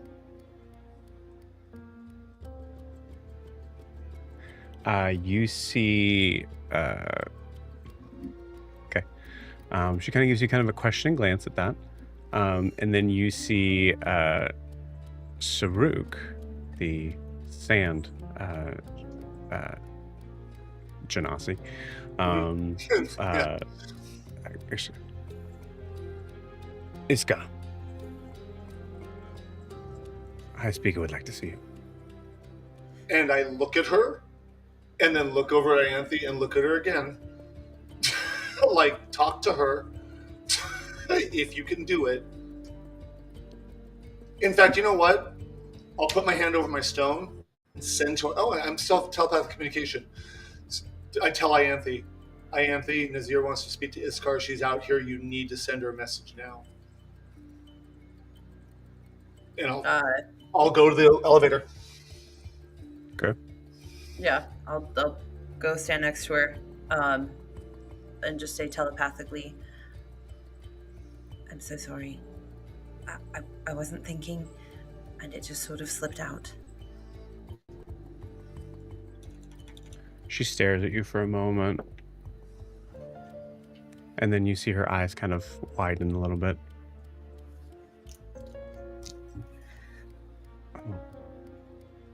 If you need me to, I will come. I will come in there and defend you. No, no.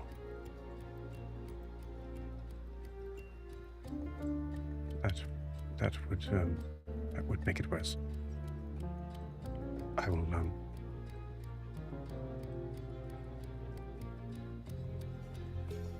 I'm so sorry.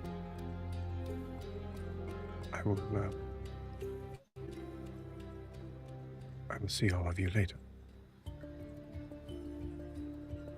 Can I wait here for you? I'd like to.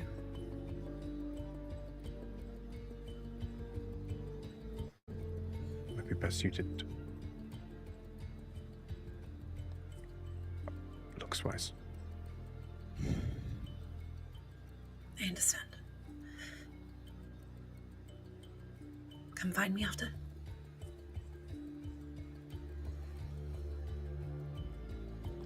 She walks in. I assume the rest of you guys are walking out.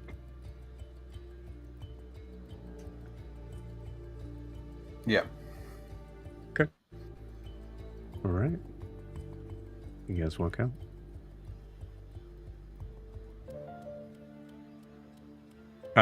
The elevator doors are opening, but I would say, I assume, Adim, you're waiting for the rest of them to come to you.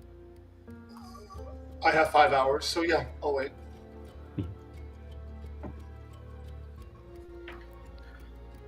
Yeah, I think Green's just gonna clamber into the elevator. Tishian's there too. He's going to step in the elevator as well.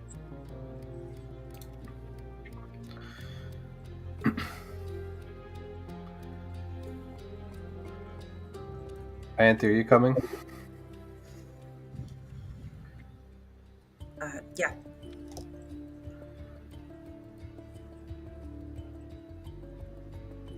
You see Ianthe step in. Doors close. Green, you know how to work the elevator at this point. Yeah, I think I've been holding like the button to keep the doors open. Yeah. Okay, yeah, I hit the button for the floor. Okay. And you guys go down. We'll pause you guys there.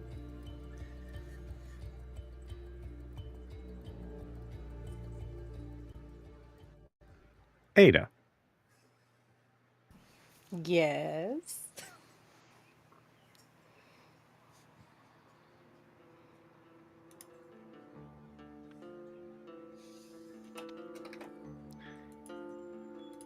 We join you as you have walked through the portal. Give me a perception check.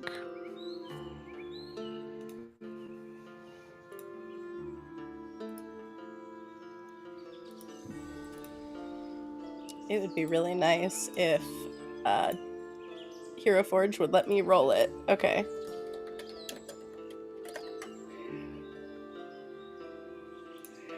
Perception is going to be a 22. The 22, you see you are out in the kind of outskirts between a forest and the open field. So you see a bunch of like rolling green hills. South of you and north of you, you can see a forest that is very wild.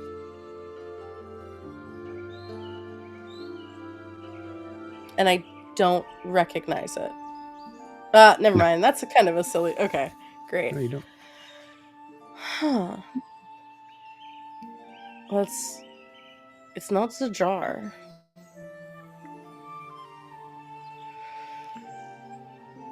No, this is...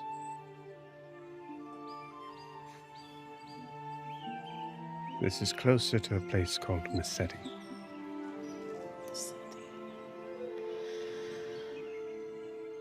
You said we were going where you last saw something we needed. It is in Massetti?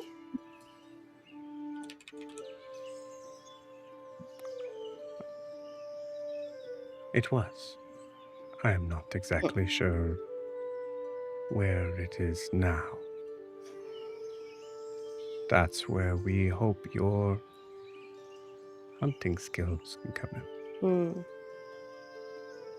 I'm very good at it. What am I looking for? That would be a good place to start.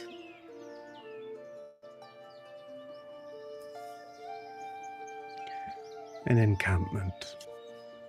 Something small, out of the way.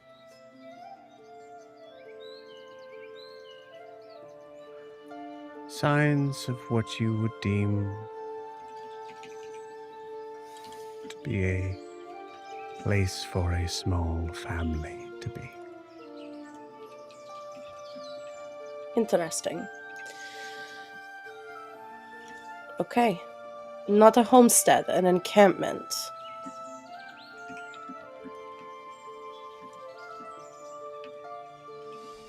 Like, we're not looking for cottages. No. Okay. Well.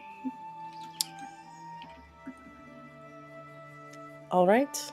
We head towards Massetti, if you know the way, and we look.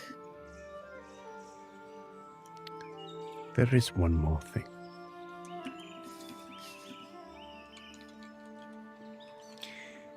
In my time together with this party, there seemed to be many moments when specifically the Leonin was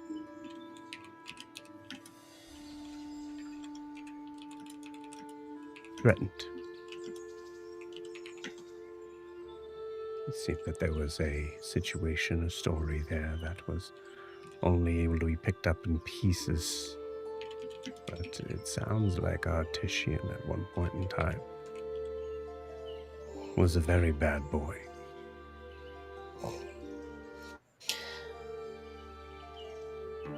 Most people in his line of work are. Does this place, Massetti, ring any bells to you in regards to the Raw?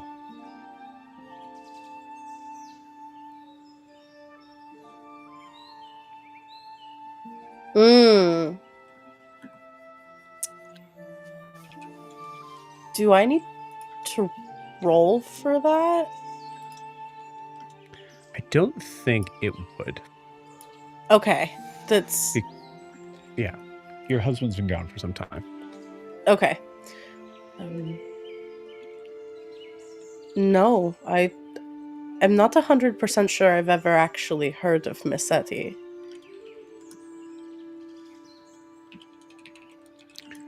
Oh. Disappointment, but it's fine. There's a possibility that there was some sort of attack that the Raw made in Massetti. So I'm looking for ruins. I'm looking for something that is unstable. Unstable, yes. Ruined. Yes. But I'll leave the option to you. It seemed like there was a family that took personal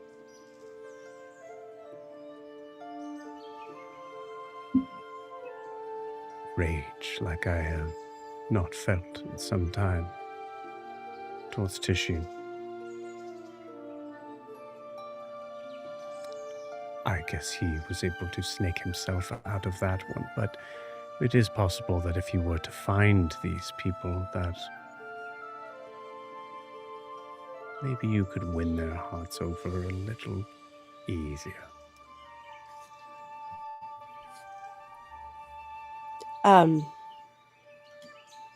Yes. Okay, find the people that hate Titian and make them hate him more, presumably. Yeah. Mm-hmm. They would have to go back on a promise that they had made, but it does seem like their hatred for Leonin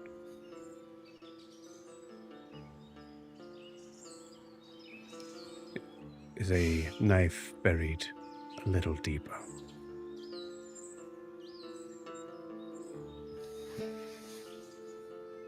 That feels awful. Indeed. One of many that have been wrought with violence due to an unchecked army.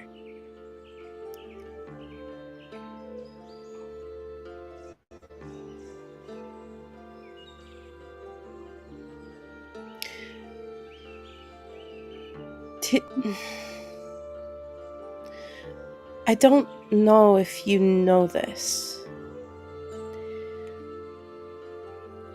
Titian called for war on Hasamal. The roar.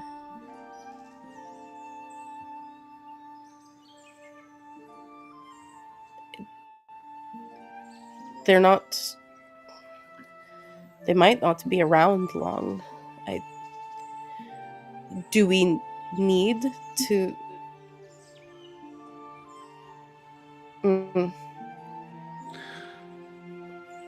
I'm sorry, are you suggesting that someone who has been kicked out of the organization he's in is all of a sudden honorable in wanting it destroyed? No, but it would feel very good to watch it happen.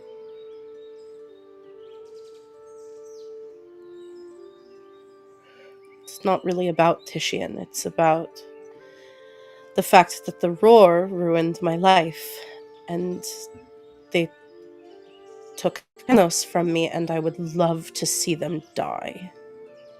I thought the point of it was to see your husband again.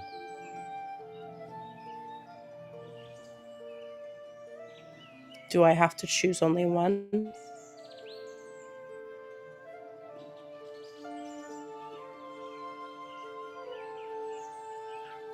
I see.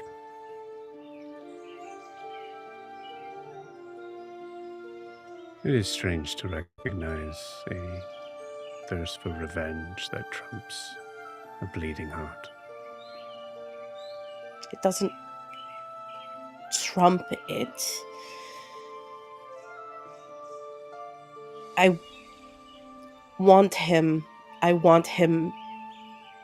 without the roar, finding him again. An easy thing to do, considering they think he's dead.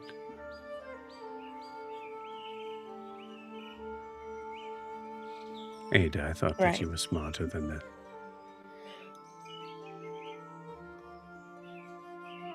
It's a lot. Okay, fine. We find the people that hate Titian.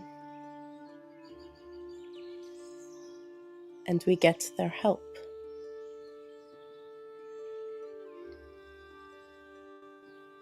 You're right.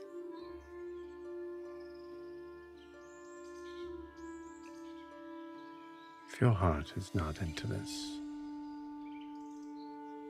I would understand. But I need to know now. It is.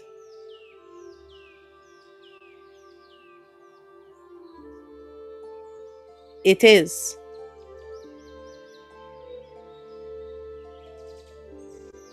Words spoken loudly to thin air. Very well. I will give you a description of who you're looking for. And he gives you a description. Broad-shouldered, rugged, thick, muscular build of a seemingly human figure, but some sort of animalistic qualities. Long, wild, grayish white hair. Very square jaw. Seems to take to the trees. And then describes the others. So he's describing to you Gavrat, Suvi, and Ida. Yeah.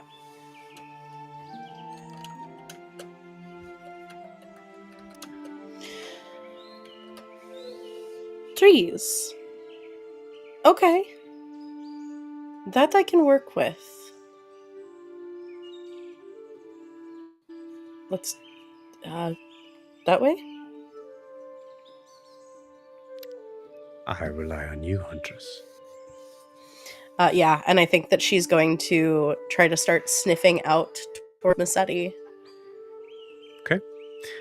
Give me a very important survival check.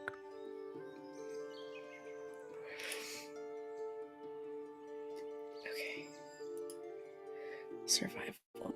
How is my survival only a +3? Okay. 16. With a 16, tell me how you're trying to find them.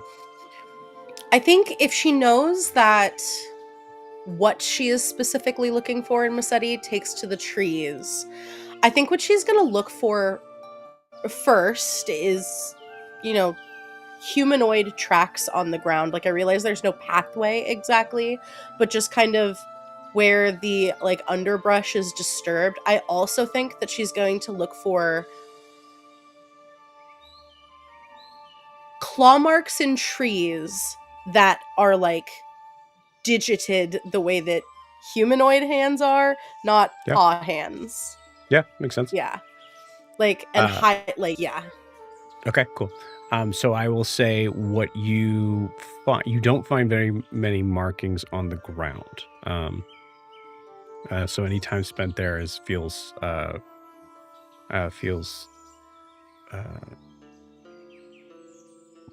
you come up empty. But as you kind of take to the trees,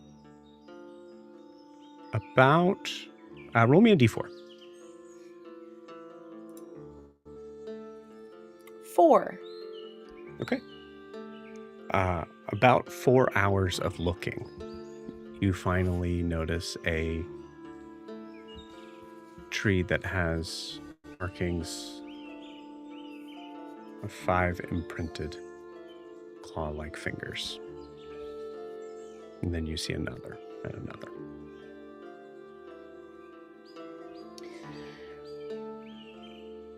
I think she'd go to the furthest one that she can see that has the clearest marks. And then I think that she would try to climb it to see what she can see up top. Oh, I assume you're climbing it. Oh, anyway. Vibes. Okay, yeah, heard. Yeah, they're really high up there. Yeah. Okay, great. Yeah. She's climbing the tree, and she's just gonna try and see what she can see from the top, because I know that trees get sparser at a certain point as you climb higher. So she wants to see if maybe she can see something. Yeah, you got it. Give me a perception check.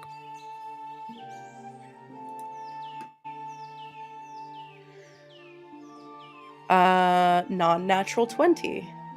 Okay. Very nice. You see the direction that they are leading.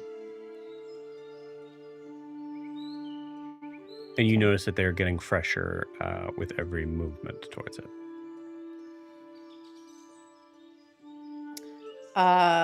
Can she hop from the branches tree to tree? Yeah.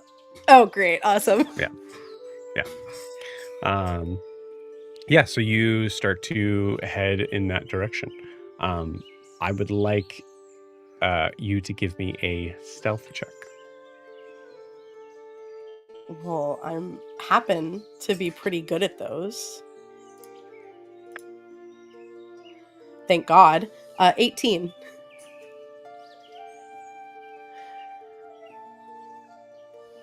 What is that, Joe? What is that? That's a 20. You know what it is.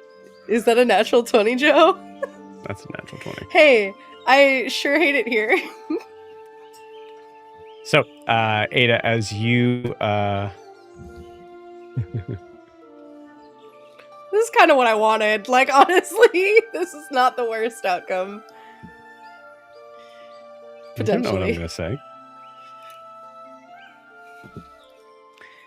As you start to track through the trees, you notice that there is a 4 hours have gone by. So you notice that there is a feeling of having to now kind of move against time, as you only probably have about two more hours before sundown. So with an 18, you feel pretty confident with your movements, picking up the pace and trying to do more than match step with wherever this person is going.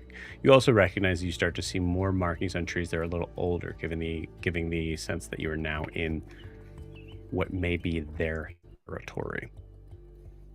Okay. Roll me a... No, I'm just gonna tell you.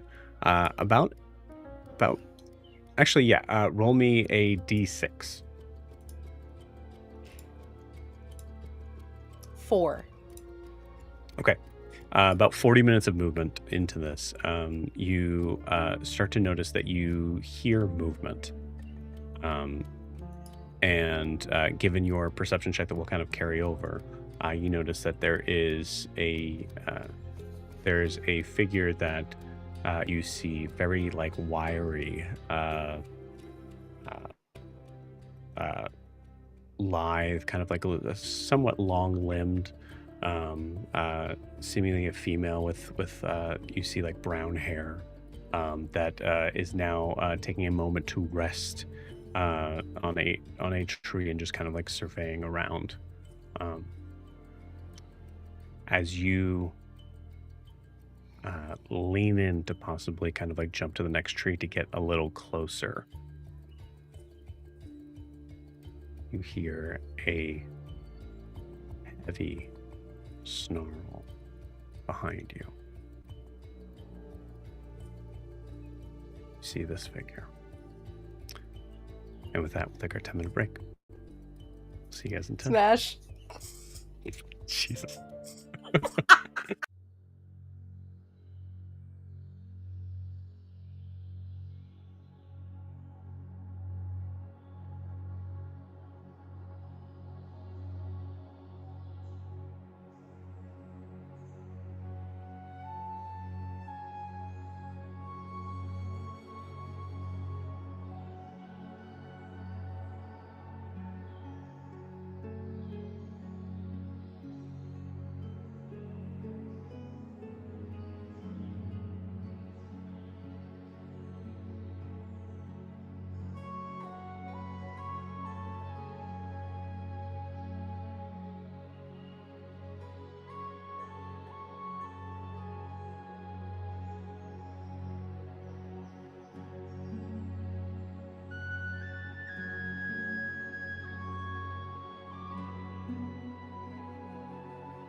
Meanwhile, if our players want to come back to the table, I love that you had to get rid of the NPC image because I can't be trusted. well, we're also changing back over, but yes, also. I get it. Okay. Yes, Hannah, I get it. I got it. Yes, we heard you. Hannah's a real one, guys. Not that being the pin. Mwah. Beautiful. All right. Meanwhile, while Ada might be just full taken out, but in the bad way. No, but like dead. Anyways, we come back to the elevator. As we as the doors close and starts to go down. Green, where are we going? I figured we would all just go back to the room. Okay. All right. So hit that button. Okay. Okay, so do you guys want to talk about it, or?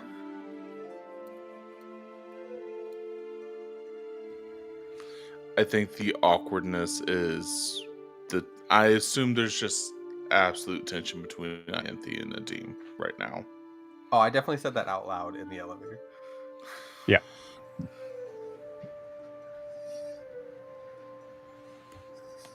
I mean, the trail for Hasamal is letting the primordials out, all of them, and it kind of sounds like might destroy the world doing it.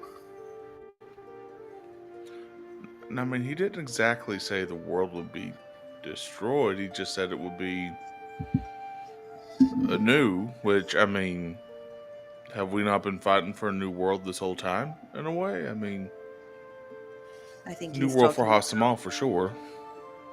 I think he's talking about a new world risen from the ashes of the old one.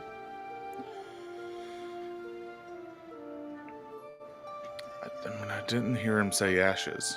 You didn't have to. I mean, I was trying to get him to say something straightforward, and apparently I'm an asshole, so...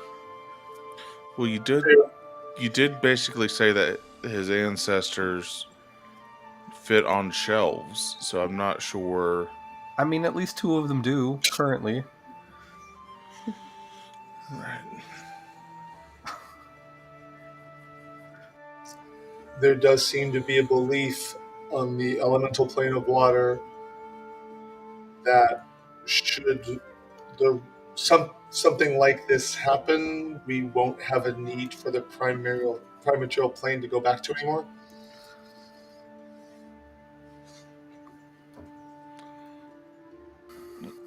Hold on. What does that even mean? I don't know. Material plane. This is apparently the prime material plane. Where my father is from is the elemental plane of water. And I won't have a need to go back and forth once the rods are recharged.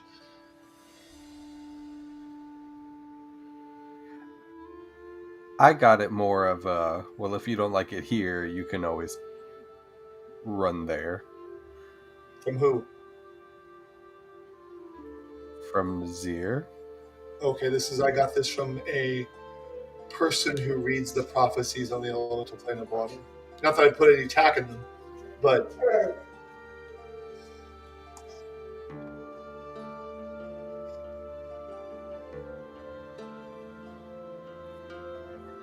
I mean, this is why I think that we should find out more about what it means. What are they like? What was it like before? I'd like to know more about what it was like before. I'd like to know if it's possible to talk to them directly, or at least one of them.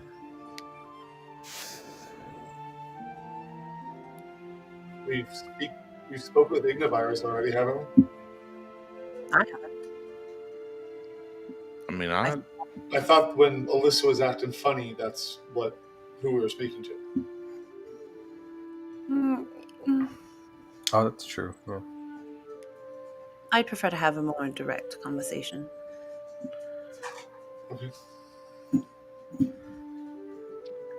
The doors open. Your apartment awaits.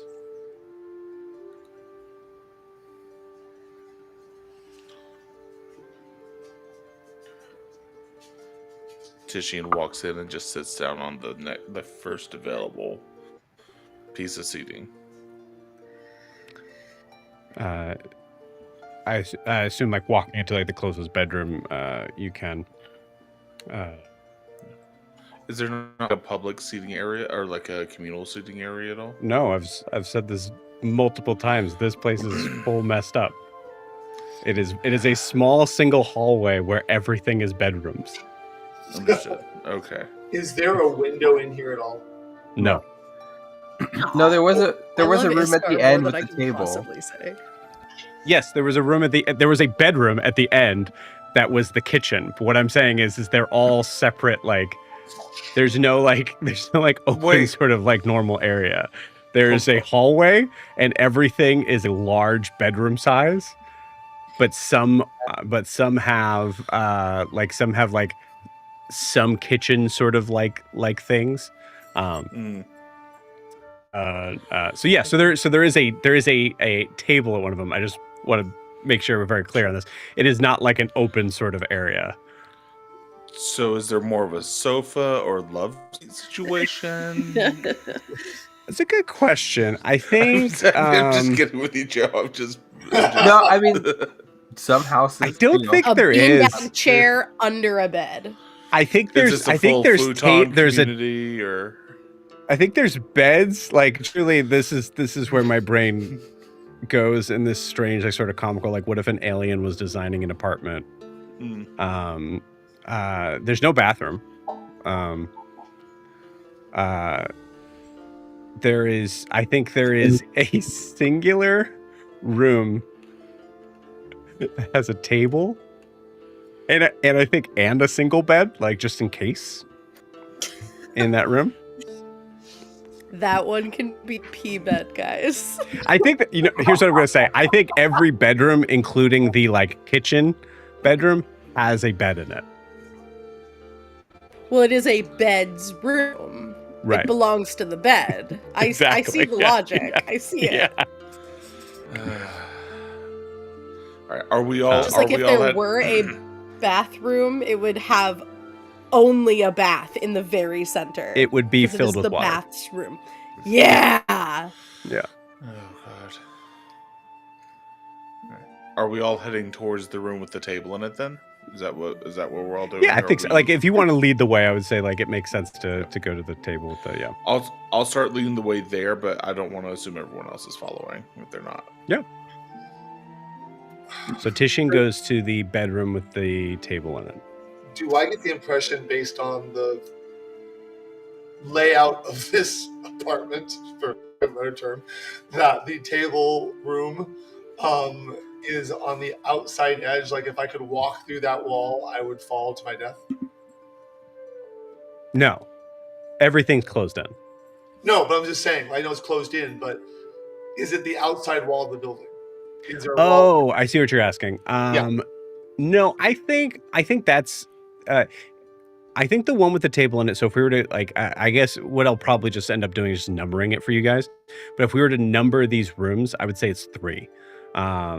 So like the meeting room is 3, and I would say like the kitchen's probably the last one. I'll walk by number 3 and look at Tisha and say, "Give me one moment," and I walk to the kitchen. Okay.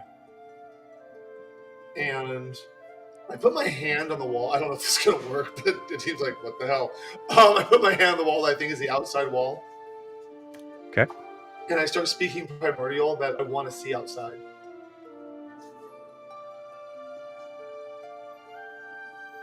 Like, can I make this clear?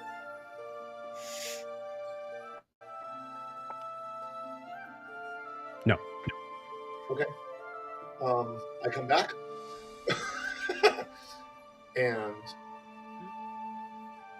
I will. You said it's going to change in about 5 hours? Mhm. Okay. I go into the room. I said, I got 2 hours. And I sit down. Okay.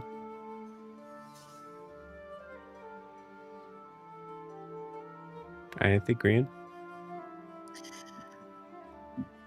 Yeah, I will go sit down. Yeah. Okay. So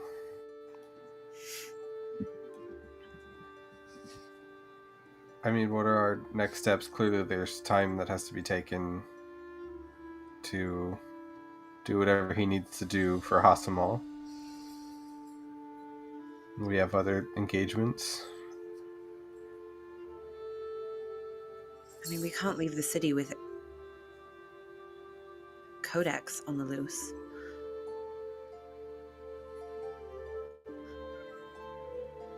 I won't leave them unprotected like that.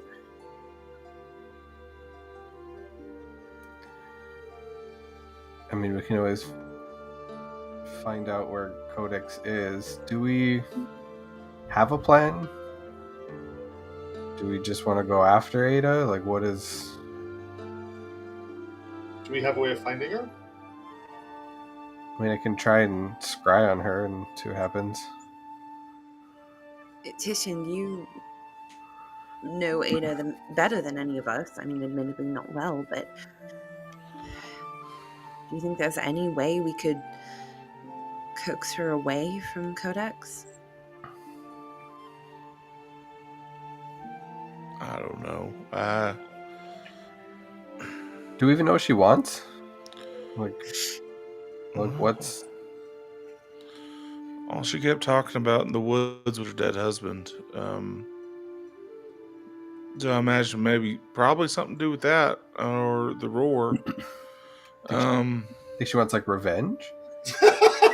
Well, we can offer her that. I mean, every time we tried to ask her about her, it seemed like she didn't want to talk to us, or she just left the room. So we don't have a whole lot of anything to go off of as far as a personality. Wants and desires and needs. So you're really saying they were like a really like one-dimensional character, and I just, We never really did get very attached to Ada. I just feel like caring about her. Well, she wouldn't. I mean, in all seriousness, that's Jack talking. Because but Adib says, I mean, it was a little weird. I thought at first that she wasn't doing the whole mirror thing like the rest of us did. Oh, I'll sorry. First of all, why would you do the mirror thing? the mirror. Mirror. Yeah, the magic mirror. Okay, sorry. You're not here. No, I'm just kidding. It's almost like, for 2 hours, every time we decided to talk, Ada just didn't want to talk to us. And then, for the other hours, she just didn't want to talk to us. It's crazy. We should give Ada... We should reach out and just at least give them the chance to explain themselves a little bit. With your ring? That's what I'm thinking of right now. Yeah, maybe reach out and see if they'd like to meet somewhere, and we can speak like civilized adults. Oh, I'm not sure. She did try to kill Jet. I have no words for her. They're civilized. Jack, we're having trouble hearing you. Sorry, I'm trying to deal with my dog. I said she tried to kill Jet. I don't really have civilized words for her. No, I get we that. Can act like civilized adults until we get what we need. Or are you not capable of that? Adim is visibly biting his tongue right now. And not even looking at anything. I mean, in all fairness, most of us have only known her for 2 days. Max. Like, do we really know this person well enough to... I mean, like, I'm someone who will always put trust in people. But maybe, I mean, and sometimes it's misplaced. I just... Is it worth it? So what are you saying that you just would rather attack Green? Is that what you would say? Do you just want to, instead of reaching out, do you want to just move straight to attacking? I mean, I think it's always good to give them the benefit of the doubt, but if we need to be prepared for it, then we need to be prepared for it. I'm better prepared this time. I think it's important that we are real honest and direct right now. And I'm looking directly at you, Adim, and I'm literally saying that out loud. What was I'm looking at about Tissue? you, Anthony, and you, Gran, because if we're going to attack them, we can attack them. I have an idea. But if we're going to reach out and give them the chance, we all need to be on the same page about it. If one of us is not open to that, then I think we need to make peace that we need to make peace that we're moving towards the ladder and that we are in fact just on a mission to kill Ada. So I think now is the time to say yay or nay, and then we move forward as a team. Yay or nay to what? Killing her? Yes. I'll be honest. I want her dead. However, if the group decides they want to talk to her first, I will hold my blade until otherwise provoked. Graham? I think that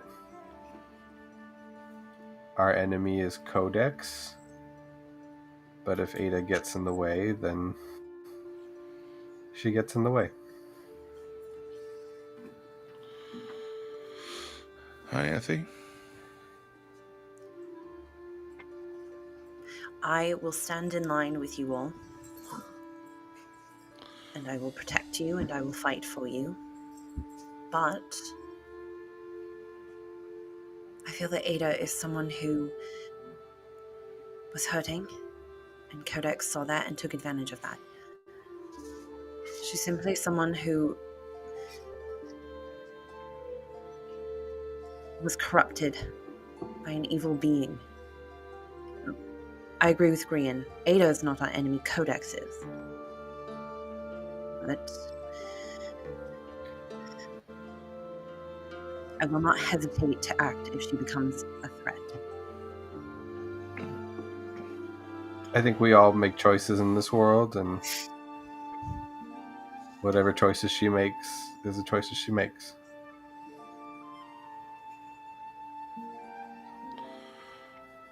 Okay.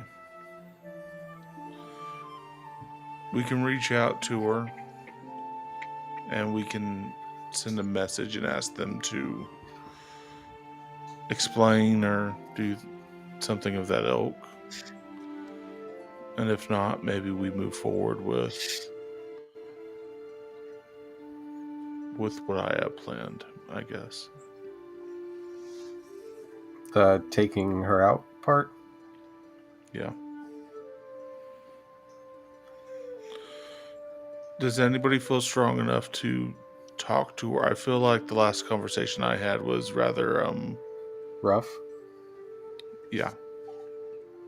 I don't think I get very far, so I'm not your first choice.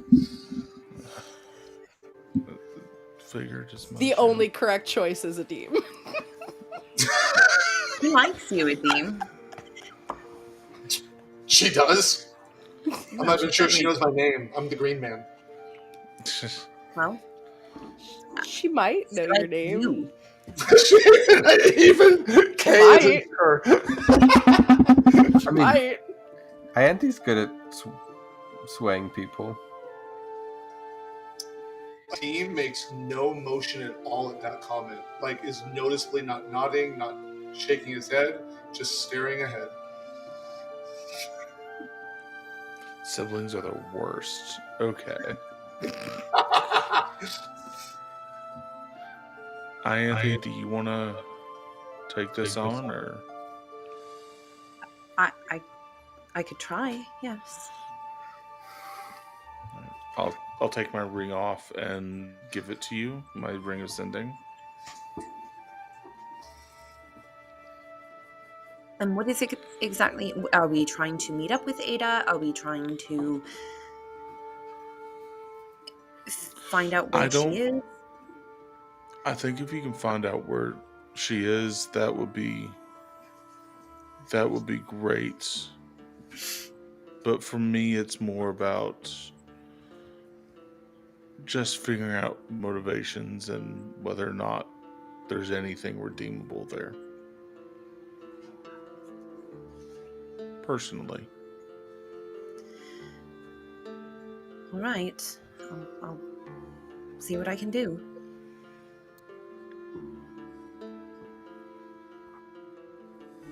Are you doing this now? Yeah. I stand up. I go to the furthest and potentially darkest part of the room with my back against the wall and just stand there with my eyes looking at the floor so I can see the party in my periphery.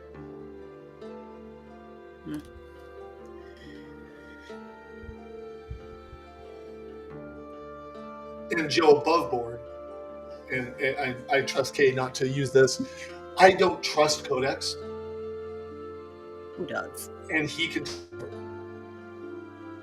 So, and she can be hidden. So I'm going away so I can see what's happening, but I have my blind sight active. So if she tries to show somewhere up in the darkness or the shadowed part of the room, I am there. So that's why I'm doing what I'm doing. Oh. And I trust Kay not to be like, oh, I can't go there if he does that. So he meaning Codex. If Codex does that, I don't think he would. Or maybe you'd try to backstab me. But anyway, that's why I'm doing what I'm doing, just above board. Adim says nothing to you. He just goes there and stands there and puts his head down. Okay.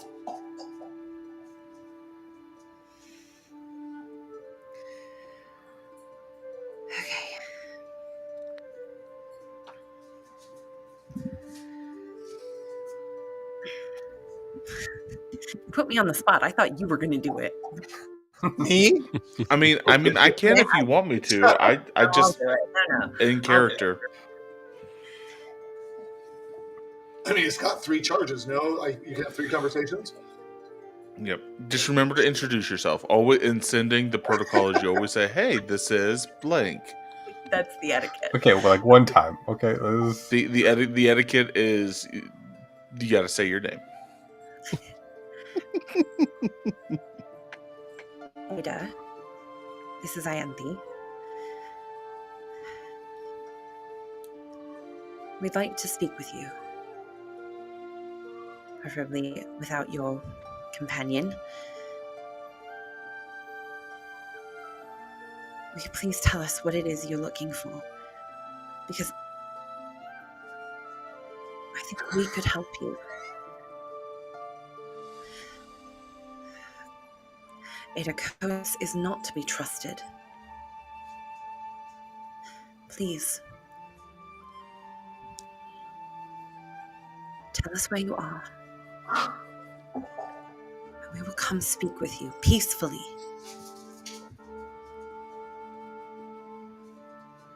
I want to help.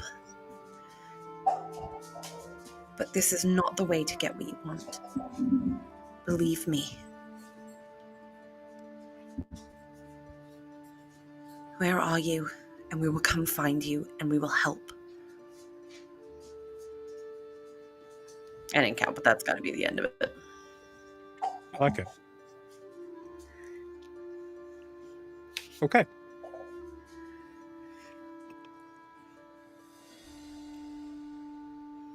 So, the last time something like this happened,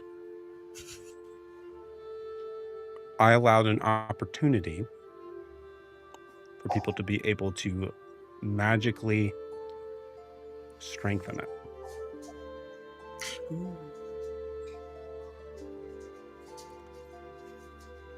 I will give that opportunity now as well. Can I strengthen it? I'm going to say no. Because you cast it.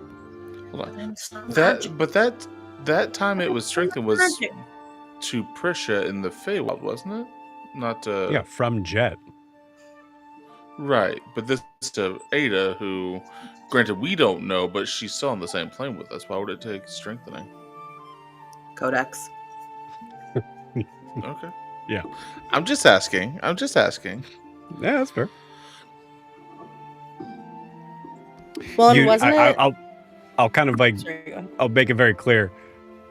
Codex has been around with you guys for a minute. He knows what you guys are capable of. He would put defenses up for that. Do you mean magical help or like will help or what do you? Last time we said spell slots. So I'm assuming that my spell slots. I mean, I'm the one with spell slots. Yeah, I have spell slots. Paladins and warlocks have Have- spell slots.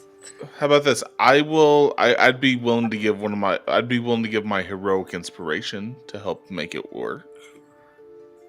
Would my And- Genasi abilities that are only usable on a certain time, would those work? I mean, like, not the ones I do cantrips.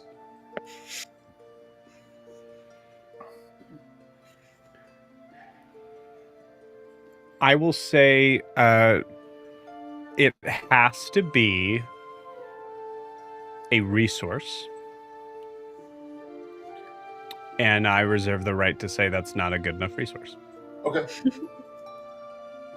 Does that mean that my spell slots wouldn't be a good enough resource? Yeah, that's what that means. Yeah. Damn it. Yeah, I basically you have to be a good spellcaster. And Aw. Brandon, you're Wow. just not. You know, not the meanest thing that's been said this whole session. Imagine the things you didn't hear, Brandon. Why imagine? Below Does me it the have to be a whole fucking crucial time. resource or can it be an item resource?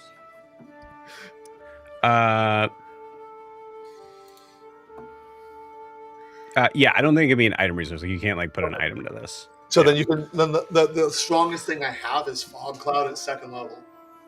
That is a Oh, yeah. resource. Is that enough? Yep. Yeah, that's great. Okay, I was like, I don't know. I don't have a lot. Okay, so I'm willing. I'm willing to give you fog cloud. I'm not sure what that will look like on Ada's end. Maybe she'll be surrounded by fog when you're talking to her. I have no idea, but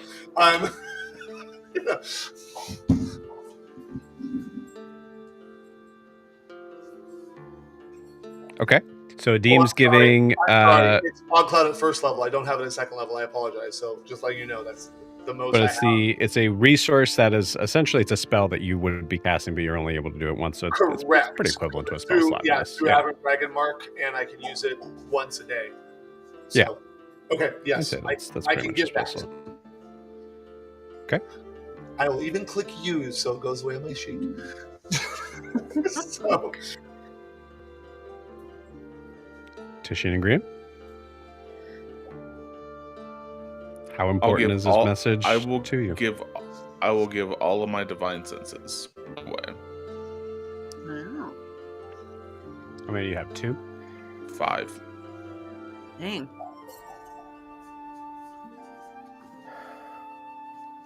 I will count them as 2. You'll count them as 2, so saying like I'd only Yeah. lose 2? Okay. Yeah, you don't use divine sense that much.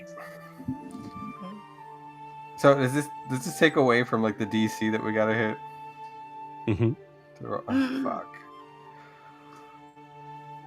Fine. I will. I fucking hate that. Okay, Jesus. I'll give up my celestial revelation for the day. Okay. That's my bonus action pop wings during a fight to give me bonus HP and flight. Okay. That is my number one go-to in a fight. I will count that as 1. Fine. It's a pretty big Okay. one for Green, but okay. Yeah. Or you could give one of your 2 spell slots. That's what I said. You said it was a good enough resource. Are you serious? I was very much kidding. Well, What? 'cause I That can was take a very- nap and that get was them back very- in like an hour. That's why I was like, okay, I guess that doesn't count. Oh, I see what you're saying. Yeah. No, I think in this case it's still technically a spell slot. So yeah, in this case, no, that would work. Fine, I'll give up both of them. That's Give what I up was both of like, them? man. Okay. Yeah, again, I'll All right. take Counts an as hour 2. nap. It's fine. All right. Hopefully nothing happens in the next hour. All right. So Wait, so did I just give up spell slots, or did I also give up Celestial Revelation? I don't know. You tell me. I'll give up both my spell slots. That's 2. Okay. That's 2.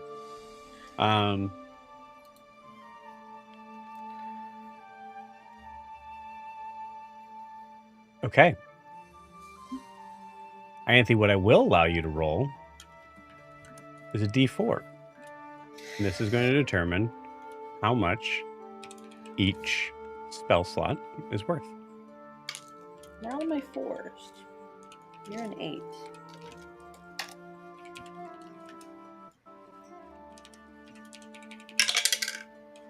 Four. Wow. Okay. So we have 2 from Grian, so that's 8. 5 from Titian, that counts as 2, so that's 16. Yeah. Yep. And then 1 from Nadim, which counts as 20. 4, so that's 20. That counts as 4? Wow. Okay. Yeah. Anthony just rolled a 4. I rolled Oh, I really see. low. Okay. I was like, cool. Anthony determined the worth of what you guys were giving to her. Oh, I see. Okay. I That's was like, what? huge. Your contribution is worth a lot. Well, I mean, it is just like one of the only actual spells I can cast. So I mean, Okay. Which means that it's worth a lot. yeah, okay, cool. So, DC for impossible tasks is usually considered to be 30. So 30 minus 20 is 10. DC is 10. Okay. Ianthe, I Yeah. need you to roll a D20 and add your spellcasting modifier. Okay. I can do that. Before you do, is a Shar's new amulet able to help you? Like, did it help you before? Not with this. I Not thought with it that, doubled your- okay, I'm like, if it doubles your spell attack, then use it. No, it adds to my DC, which is great, but it doesn't. Oh, okay. I got just have to roll a 5. 5 or higher. I may the water be with you. 18. Okay, good. Cool. Punched right through Codex's defenses. Yeah, so let's talk about this real quick. Ianthe, as you push that message in, and we spent a good amount of time on this too, so I apologize if the message got lost on this. It was very beautiful. But Ianthe, as you are pushing through this, you immediately feel a massive force of resistance. It's not like the feeling that you had in like trying to message out of the blackened woods or trying to message through plains or trying to message someone who's dead. In any of those cases, it's always just it disappears into the ether and it's gone. It's like it's basically trying to throw a rock into fog and just seeing it disappear. This is not letting it get out of your hand. You feel that you need help. What do you do?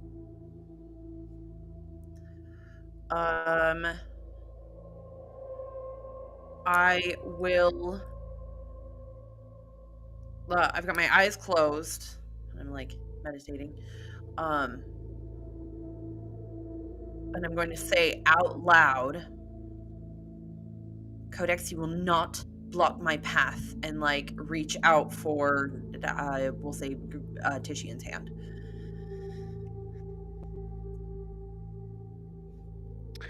You say his name and you feel the wall push even harder back. Now he's aware you're trying. Adim hears her say that, and when pushing his thoughts out to her, uses shape water just kind of like case her and make her feel safe. I'm pissed at her, but that'll go away. So just shape it so it's like roiling around her and she feels that I'm helping too. Okay. As you do, you see the water itself sort of kind of gleam this like kind of strange sort of gold. Adim, you weren't aware that you're making the water do that, but it seems like as bits of you are glowing here, it seems like whatever part of you is giving that is also siphoning your control of that for a moment. All right, we'll take it then. Give it to Anthony. Gold mist all right. Can I say, as I feel the water like maybe splashing across my face, I start to picture this blockage as like a wall of sand, and remember building sandcastles as a kid and watching the waves come up and completely destroy them. So I feel this water and I just picture it crashing against this wall and eroding it and breaking it down. And you've heard Adim say water will get through anything if given enough time. And so like Adim is giving you his water, so yeah. I love that. I'm gonna roll a little extra on that for something. Fuck yeah. Okay, cool. Continue. You feel that in this moment, as your thoughts kind of come towards moments of recognizing how to be able to create the moats around your sandcastle and creating that water to be able to kind of seep in and feel in, you feel like even your dream, your imagination of this moment, everything starts to turn dark and gray and granite and falling into stone itself, and you can see this little like this tower that you had made out of sand harden into stone and start to crumble around you. I think I remember exactly what Adim told me. Water will still break through over time, and so I'm just gonna keep like hitting the bottom of like looking for maybe a weak spot and hitting it with water again and again. Just like mumbling to myself, like, get out of my way. As you keep doing so, you feel it's like every time you're hitting, it's getting stronger and stronger. I reach out with the stone. Bring it. Can This is the part. This is the part where you jump in. Never mind. Brandon, this is the part where you jump in and something. It's really cool, but I missed what happened. Brandon, this is the. Cox is in the way. Help me get him out of the way. Yes, everybody's involved in making this better. So the imagery right now is the sand castle that's hardened and is breaking, right? And the water is like plowing through. Cool. I think for me, so I was trying to waiting for a moment where I could jump in because I have an idea what I want to do. I think that Codex standing in the way. Codex is very much made of this turquoise light that we initially saw with Jet, and the color of his magic. And I think that he's like water flowing, swirling up to him, but kind of crashing against him like a wall, and he's just this bright object. And I think that what I do is that I kind of transfer my light to Ianthe, and Ianthe glows brighter and brighter, and in turn the water glows brighter and brighter to overtake the light of the flame until it's just nothing but full sun. And how blue flames are hard enough to see in the light, like in the darkness, and then in the daytime they become nearly invisible. Okay. Very cool. Mm. Having that light, almost Ianthe being able to kind of hold it in front of you, trying to find the weak point to push through here. You see it. You see the crack in the foundation. That's your way in. You found it.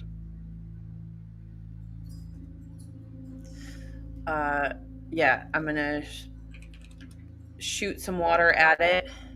I'm trying to see what else I have that's super powerful. You guys did all the mechanical Oh. work. This is describing how this succeeds. No, I will also, inspired by Green's use of the sun, I will also then bring in some moonlight and shoot a sacred flame at it. Okay. Hell yeah. So in addition to the blue flame, this bright silver flame just slams into it. Nice. Interesting. Ianthe, roll me an Arcana check. Hey, those I'm okay at.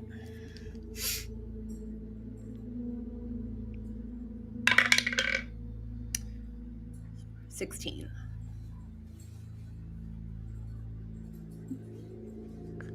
No one's been entirely sure what Codex is.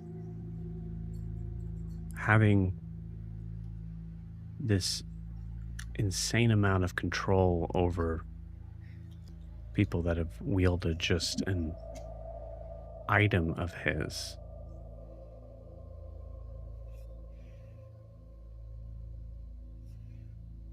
In this moment, you recognize that it's more than that.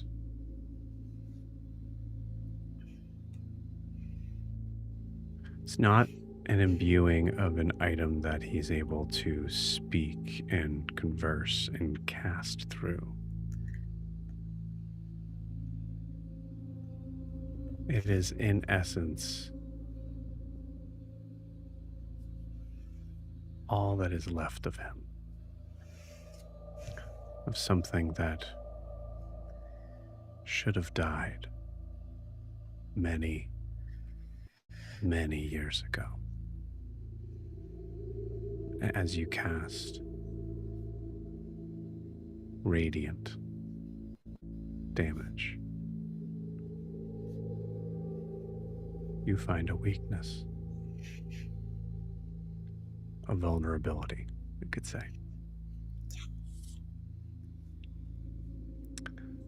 Ada, on your side, you see, actually, I don't know why I turned the music off. It's going to be the same type of music. You see on your side this large hulking figure that is just about to pounce on you and possibly just rip you to shreds. You've been caught. What is going through your mind at this moment? How fast can I run? Like, how much distance can I get? Yeah. You hear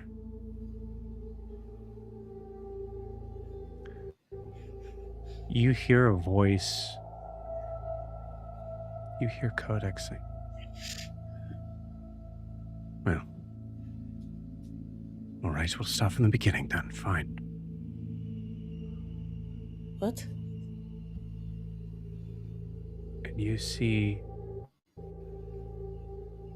Gavron leaping towards you. Freeze in place.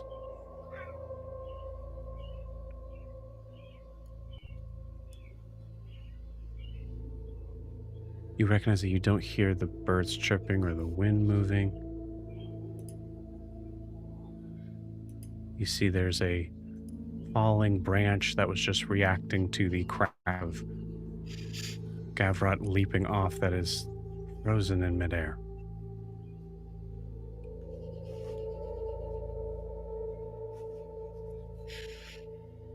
You hear Ianthe's message.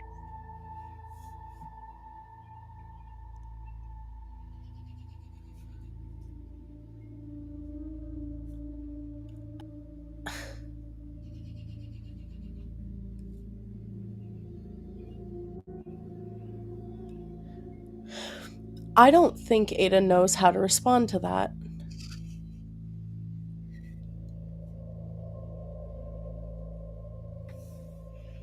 Actually, I do. Who are you again?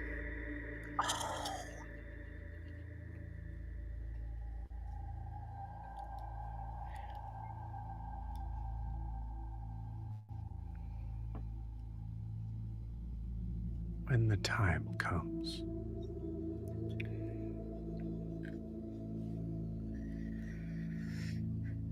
I will be very pleased to thank you face to face.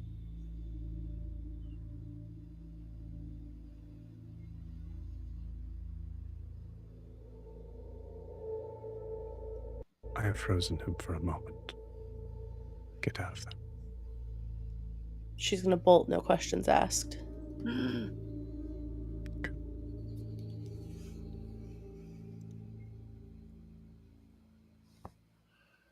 Come back to the other side. Ianthe, you heard her response.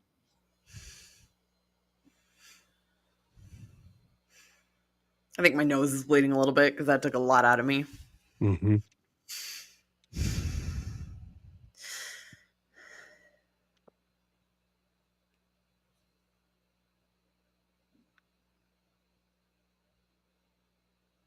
I don't think there's any hope for her. I'm sorry, Ada. You are a threat. And I'll look at Titian. You said that out loud. Mm-hmm. Okay. Well, we did what we gave it a chance. So now I believe we need to move forward. As Grian. much as I would love to kill her, and I don't say that lightly, I'm also not sure what using magic to contact her going through Codex, how much good that's going to do. Ianthe, you're aware I it don't worked. feel like having... What? It makes sense the Dean would say that. Ianthe, you're aware it worked. It worked. I broke through Codex. Okay, well then... And she still wanted nothing to do with me. Then she's a threat. She wouldn't tell me where she is, so we have to find her first. Grian. Do you mind sharing, how does your key work precisely? I mean, I don't need to know specifically where we're going. I just need to have an idea, and it takes us there. What if instead of a place, you were more thinking of a person to take us to? I don't know if it would work like that, but we can try and see if it works, and if anything, we can think of just a place around them.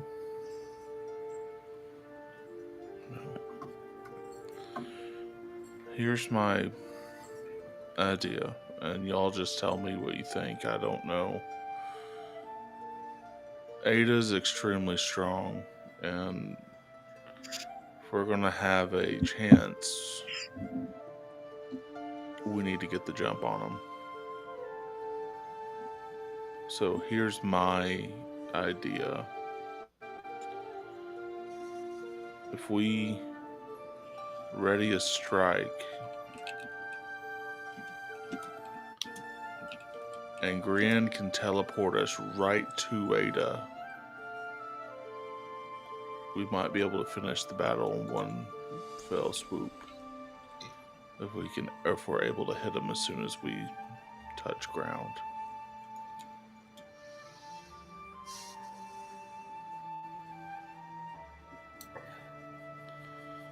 I mean, that might work. I think if I remember what Jet said correctly, if they're magically protected, the space, I can't get close, but I couldn't tell you how far Codex's magic reaches in that capacity. So playing devil's advocate twice, was that Jet's magic or Codex's magic? And would Codex be able to predict that we were coming? Would he feel the magic around it? Or would it feel the magic? Why am I making him a person? A person. Because it was a person. It's fine. Actually, I mean, this is a good opportunity, I think, for you to, if you wanted to, explain what you figured out. What did I figure out? that is not a that is not some sort of amalgamation of his magic extended out into something. It is quite literally what is left of him. Yeah. And also, he's vulnerable to radiant damage, which means he's undead.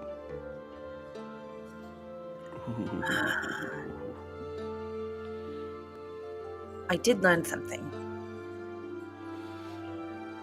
Mm-hmm. Codex is undead. He can be hurt because I hurt him.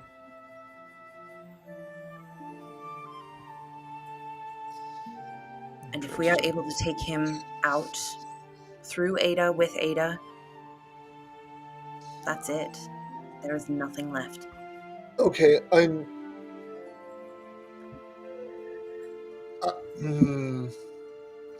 Krisha's undead too. And we were just trying to defend Ada, saying hurt people. So you have another undead person who's hurt, who's trying to hurt people. Are we going to save Codex too? Why would we save Codex? Why would we save Ada? Why did I not try to kill Krisha? Why are we the ones drawing the lines? I think you're looking for philosophical connections that aren't there. I'm trying to figure out why we choose. No, this one's good. This one's not. Because of actions. Prisha has helped us. Okay. Codex has attacked us. And so did. I tried reason with Ada. She wasn't open to it. What was her name? What was Fidget's name? Her character that I didn't like. Aaron. And Aaron attacked us, and yet we all took her in with open arms. I'm confused how this works. Aaron didn't attack us. Really? Yes. Aaron tricked you. Well, she tricked us. As far as I'm concerned, she stole from us. That's an attack. Yeah. So. Adim, sometimes you just have to trust your gut with people. And I will refresh too. The moment with Aaron was very much I got what I needed, and then Grinchelli also ripped her a new one and threw her off a mountain. So it wasn't I don't think that's what Adim's getting at here. No, I'm just saying it's in that moment too. It wasn't a huge. But the RP of this moment is Okay, you just tell me who to attack. Don't you ever get a feeling that someone is all right versus not? I do. Okay. Do you trust me? That's a really loaded question right now. It's a yes or no question. Do you trust me?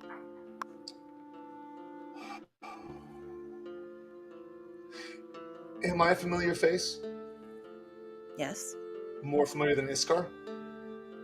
Yes. And yet I wasn't enough to accompany you to see our father because you were looking for a familiar face to hold your arm. I don't know. Should I trust you? Because it seems like I'm not a familiar face. Do you think maybe I wanted more than one familiar face there? That's your problem? That's on the list.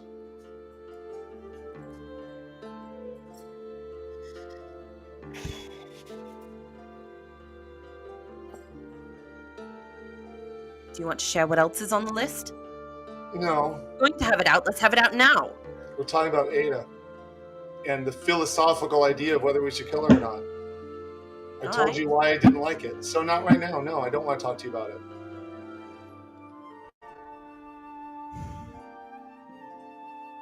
You ask me a question, do I trust you? I don't know, because I'm not a familiar face. You're acting like a child. Okay. Green. I don't know if I should get in the middle of this. I think this is. Let me help you. I leave. And I turn around and it's like, this is what children do, right? And then I keep walking. That's exactly what children do. Okay, big sister. Oh, Jesus. So Tishian, I think that we should. Adim, you get to the door. Mm-hmm. It opens. Is this car there? No. No. Oh. Oh no. Oh. Hello. Primordial. Yes. Primordial. Great. Yes. I was asked to take over. Take over for, like, watching over us? Yes, for now. Okay, well, most of the party's in there. I have an appointment in a couple of hours, so I'm going to go over to the to that thing in the sky that I can't see right now. Fissure heart? Are you allowed to go alone? Am I not allowed to go alone? I don't know. I walk back to the party. Deem, you see like the look on Orzai's face is like someone who got recently promoted way faster than they should have been. Right. Like, yeah. I walk back to the party. I just poke my head. I'm like, Orzai wants to know if I'm able to walk around alone. I mean, I think that's his choice and yours. Hold on, Orzai's here. and I don't even answer Grian. I just turn around and keep walking. And I say, I was told it was in Primordial. I was told it was my choice. So I think I'm okay to go alone. Oh, okay. Be safe. Well, given what's out there, I'm not sure I can be, but thank you, Orzai. Remember that only Grian, I think, can understand. Whoever has the gem can understand you. So talk to the person with the gem. I was gonna say as Adim walks away, the only translator for Orzai is so good. Yeah, cool. Okay. Okay. If you need me, I'll be at the Fissure Heart. When it changes position or appearance, I don't know how you would describe it. Oh, and like shows his body. Like, yes, when that happens is when my appointment is. So Orzai does. Yes. So that's when my appointment is, which isn't for a while. So, but that's when. So, yes, that after my appointment's over. I'm not sure what I'm gonna do when my appointment's over. If they need me, they can reach out to me. I get in the elevator. Okay. Okay. Yeah, you head off. Orzai kind of like walks in. Help. Oh, are you okay? And I'm gonna just kind of like go to him and look him over and be like, did she get you at all? Have you been safe? What? Ada, she turned on us. Oh. And she's powerful and violent. So I just want to make sure you were okay after we told you to hide. Oh, okay. Yeah. I went home. Okay, good. I mean, clearly, we don't know where you live, so that's good. Do you want to know where I live?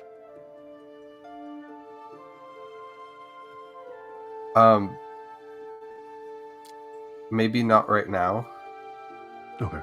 I think we might, if we need it as like another safe location, I think it's good to keep that information to yourself right now, because who knows what abilities she has.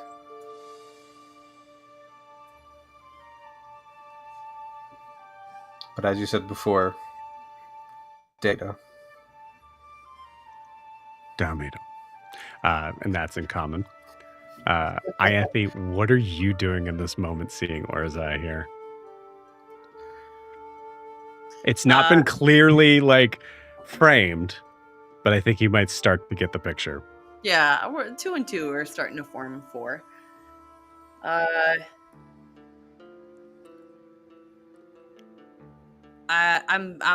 gonna go look out the door and see if she's out there. So yeah, so you move past Orzai. Orzai Yeah. just sees you walk by. Help! And you walk right by and just go to the door. She's not there. Grian, Yeah. would you ask where Iskar is? And I'll look at him to see if he like understood what she said, because it's kind of pretty basic. comment. Understood Iskar. Okay. Do you know where Iskar is? She was in a meeting with Nahzir, and it didn't seem like it was a happy one. Oh,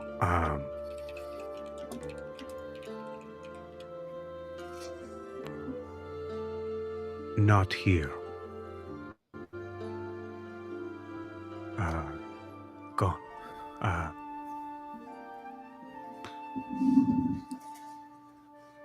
Like, not in the city, or Yeah. back in the water plane. Yeah. Okay. She's back in the elemental plane of water. What? Yeah. Is it like a banishment type thing, or like a temporary? Yeah. Okay, so she's banished. So casual. Sorry to make this very sad moment so comedic, but yeah. I just as literally just like playing translator, like back and forth, like not even paying attention to what he's saying. He's like, okay, so she's banished, and then like trying to jump back into it. Is it like a forever thing, or is it temporary? Unsure. All right, he's unsure.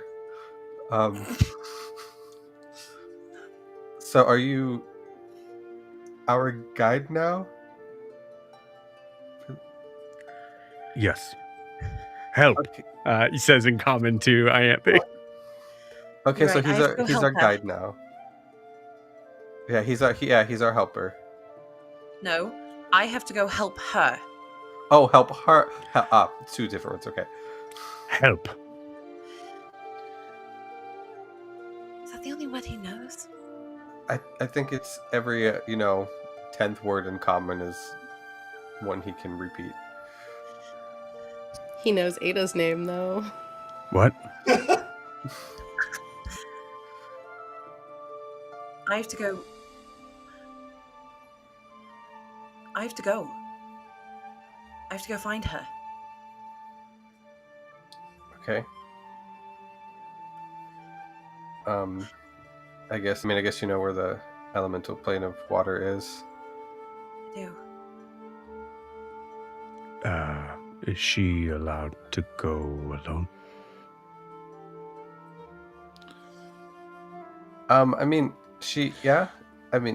We could escort her. Want an escort? Can we take a time out for a second, just as players above board? Yeah. So, I was gonna have Tishian absolutely go track down a Dean, if that's the case, like just to do that. Yeah. Okay. But we are splitting up the party right now. Horribly, yes. But we are also. It seems like What was the decision on Ada? I don't recall us resolving. It sounds feels like the decision was killer. Yeah. Right. Yeah, But if she it continues feels to like stand in the timbers way, flared, and then we were like, "Fuck that," and then walked away. So I'm just trying to figure out Yeah. Well, Okay, before so we- as players, assumption is we kill her. Okay. Yeah. No, before we do Right. anything, Daddy Okay. needs a nap. So we just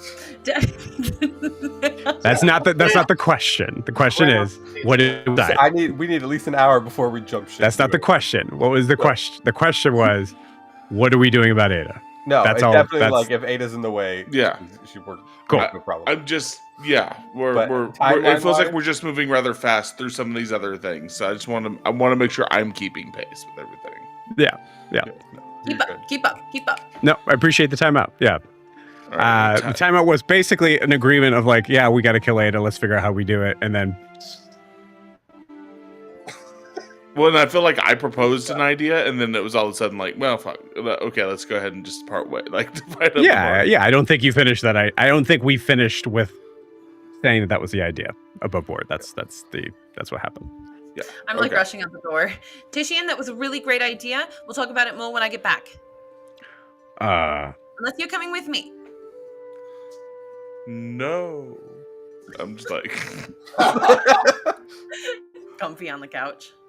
You see I- poor. I think during Grian's awkward exchange with Orzai and all this other nonsense, Tishian's already gone. He left to go track down Adim. Okay. Cool. I like it. So can we just say just for the sake of the conversation that you were having, Tishan, you were there and Ianthe left and then you left? Is that fair? Sure, if we want to do it that way, that would be easier. Just to be able to kind of make that scene make a little bit more sense. Yeah. So and Adim is already got. So now Green and Orzai.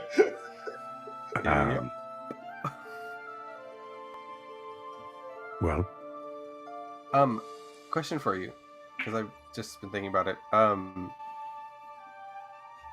When Eshru is done doing what she does, how will we know?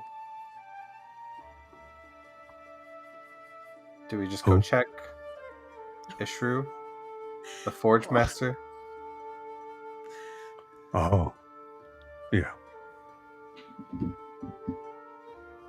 I don't know. You don't know? Okay. Maybe if I guess if you want to help me find her, we can check in. Okay. Unless you have, things to do, that's okay. No, not anymore. Is it because you have to watch over us? Or I guess in this moment, just me? Yeah. Okay, well, if you had something to do, you can go do it, or I can come with you.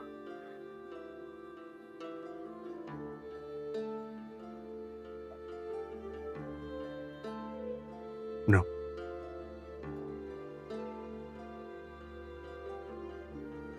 Okay. Well, if you don't mind escorting me to Eshru, because I don't quite remember the way there, that'd be great. And he will follow with you out the door. Oh my god! I just want Orzai and Grian to get together already because the tension is killing me. We've already said it's not happening. Joe would have to make a So we're running it that way. to watch over us.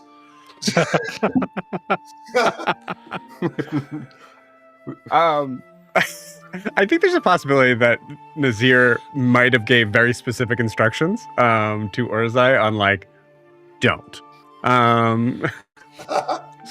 Don't you do it. I don't. don't. Just do don't. it. Don't fuck the prophesized people. That is rule number 1 from Please now on. don't fuck the 6.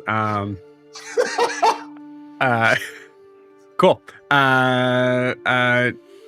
Adim, you're not running, right? No? Yeah.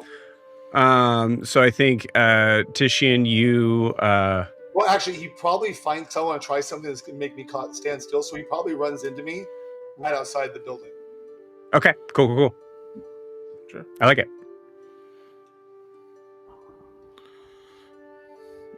Oh, Should I tell you what I'm doing or no? Oh, weird. Hold on. Wait a minute. Like, I don't know if I should just like. Are we ending? Are we? What are we doing? There's an elevator in this escape. Yeah, and I was down first. I think. And I'm the only one that operates it. Everyone's just madly waiting at the door. And everyone's like, I've seen how it works. I know how to. I'll say you know how to operate. I do think Anthony and Titian were in the same elevator. Because you'd have to wait. Like we'll say it came directly for a D, but Anthony and Titian had to. sure. You guys are both in the elevator. Sorry, I just love that scene. So, Tuesdays, am I right? Or so your girlfriend is in trouble, it looks like.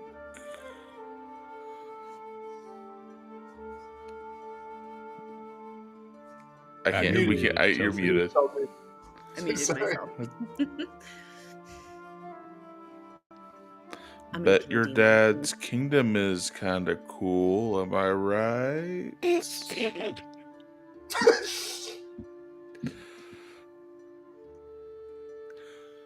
What did he mean by "I'm not a familiar face"? Not a familiar face? Oh, I have no idea. I was going. Maybe he just means that your face is exceptional. Maybe it was a compliment and a weird, hostile way of putting it. What? I'll be honest with you. I didn't understand like 60% of what Adeem was saying up there. He's been moody and sulking ever since we got back from a meeting with Shah. And I thought it had everything to do with Shah, because even though I had really low expectations for Shah, he still managed to be disappointing. And yet, Adeem seems to be taking it out on me. Which is ridiculous, because the last time I got mad at Shah, I took it out on Adeem. And so it's... Is there any? I'm just gonna spitball here. Did Ashar maybe was the interaction not great for one of y'all, or maybe it was better for one than the other when you were? Well, I wasn't terribly impressed. Oh, okay. What was not impressive about it? Was it him that was not impressive, or his magic underwater kingdom not impressive? That's incredibly impressive. I imagine.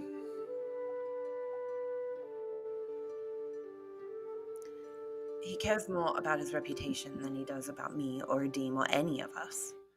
I asked if he would help us, and he basically said his job was more important. Don't know why I'd think otherwise. That's been the case my whole life. Yeah, that stinks. Yeah, that's bad. Are you listening to me, or are you just... No, I'm absolutely listening to you. No, I am. He said he chose his job over you. That's really rough. So why is Adeem mad at me about that? I don't know. Maybe I can't imagine. I don't know. I'm not going to sit here and act like I know what y'all are going through, but I can only imagine that growing up, you had a mother, right? In Dare's Wharf, or not Dare's Wharf, and what was that city? Celeste, right? Oh, sorry. You had a mother and you had a sister. You had a house. You had a neighborhood restaurant that you would go to, and you had a shop that you go to on the weekends, and maybe there's even a farmer's market and a path that you'd walk down every single day. I don't think Adim had any of that. You know? I don't think he had a mom. I think he had a bunch of oily, grizzled old pirates maybe around him, or merchants. I don't know. That's sort of why I'm going after him, because I can't imagine. I can't imagine the hurt you're feeling. But I just sit here and I have been thinking about how Adim, maybe for the very first time, met somebody he thought he might have some connection to, and they turn out to be less than worth a fuck.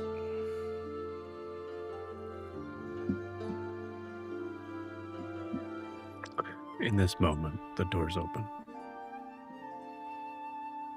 But you have fun in your kingdom, and tell your girlfriend I said hello. You see Adim right over. Titian, take a point of inspiration for that. That was beautiful.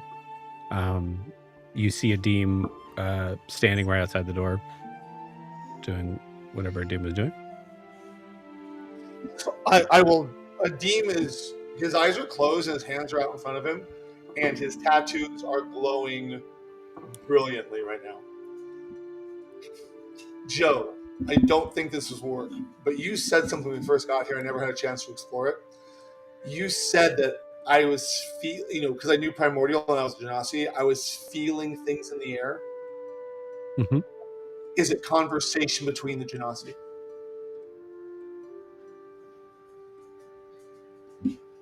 Yeah, some of it. Yeah. I want to reach out to that conversation. And I want conversation? Any of them that I can understand, and I want to ask where Iskar is. I see. Okay. So you're basically trying to connect with another conversation that is happening in this area. Well, I'm just trying to not really connect it, I guess, interrupt, but just kind of like in the area, like I'm looking for Iskar. And see if I can use my water genasiness, my elementalness, to strike up a conversation that isn't quite as obvious to my party. Okay, cool. I realize all the Genasi around are going to see this guy fuddling through doing this, and I'm probably using bricks to send a love letter, but still, yeah. I love this. Check your messages. Okay. Unfortunately, I will say you do connect with someone, and they have no idea where Iskar is. As Titian's coming up.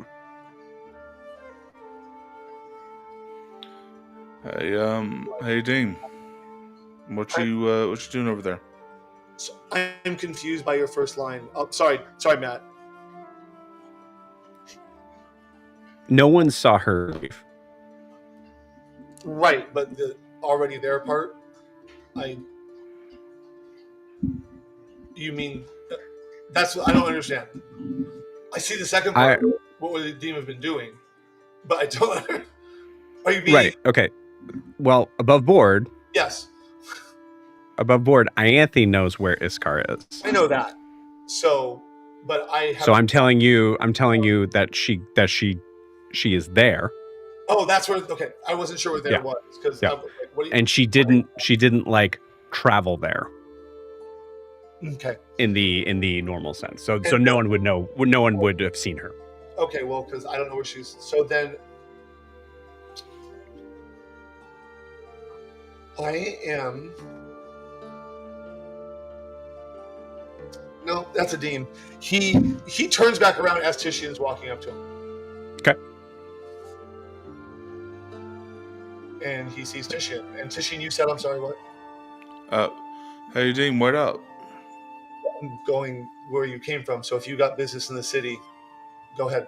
And I walk back to the elevator. No, hey. Let's not. Hey, What? I'm just gonna put my hand gently on Adim. I'm not holding him back. He can come with me. I keep walking. Adim, hold on a second. You guys will walk past Ianthe. That's fine. Adim, why don't we take a second here and why don't we just chill for a second? I got about 4.5 hours, but I want to talk to somebody. So Who are you wanting to talk to? Nahzir. And I walk out to the elevator. I love Adim's I don't give a fuck about anybody else. Okay. Adim. Titian. Take a breath. I'm asking you to take a moment. I just want to chat with you. I just want to see how you're doing, checking in with you. Great, chat. We're waiting for the elevator. Okay. Ianthe, have you walked past? I say that to Titian. Chat with me. We're waiting for the elevator. I mean, as soon as we got off the elevator, I would have just taken off running. Yeah. Cool. Yep. Yeah. So you both saw Ianthe run past. Cool. I'm gonna pause you guys there just for a second, Okay. or for a week. Ianthe, give me a perception check. Okay. 6. Roll better. I'm gonna say the actually. It does make Great. sense that you would have advantage in this case.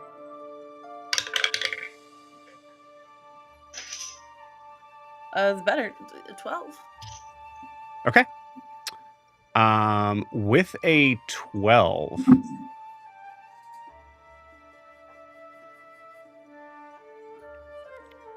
Fairly certain you still have this.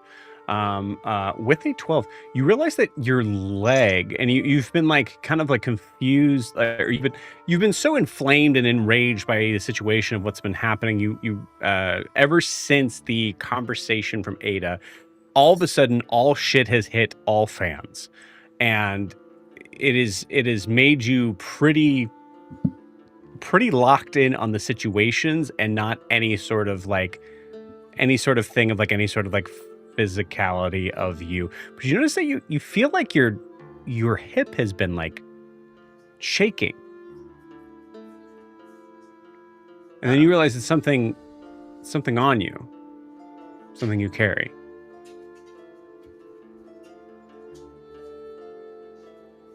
To communicate. You remember that other die I rolled? Yes. You pull out the shell phone. You open it up. And you see Daphne on the other end going, "What the fuck did you do?"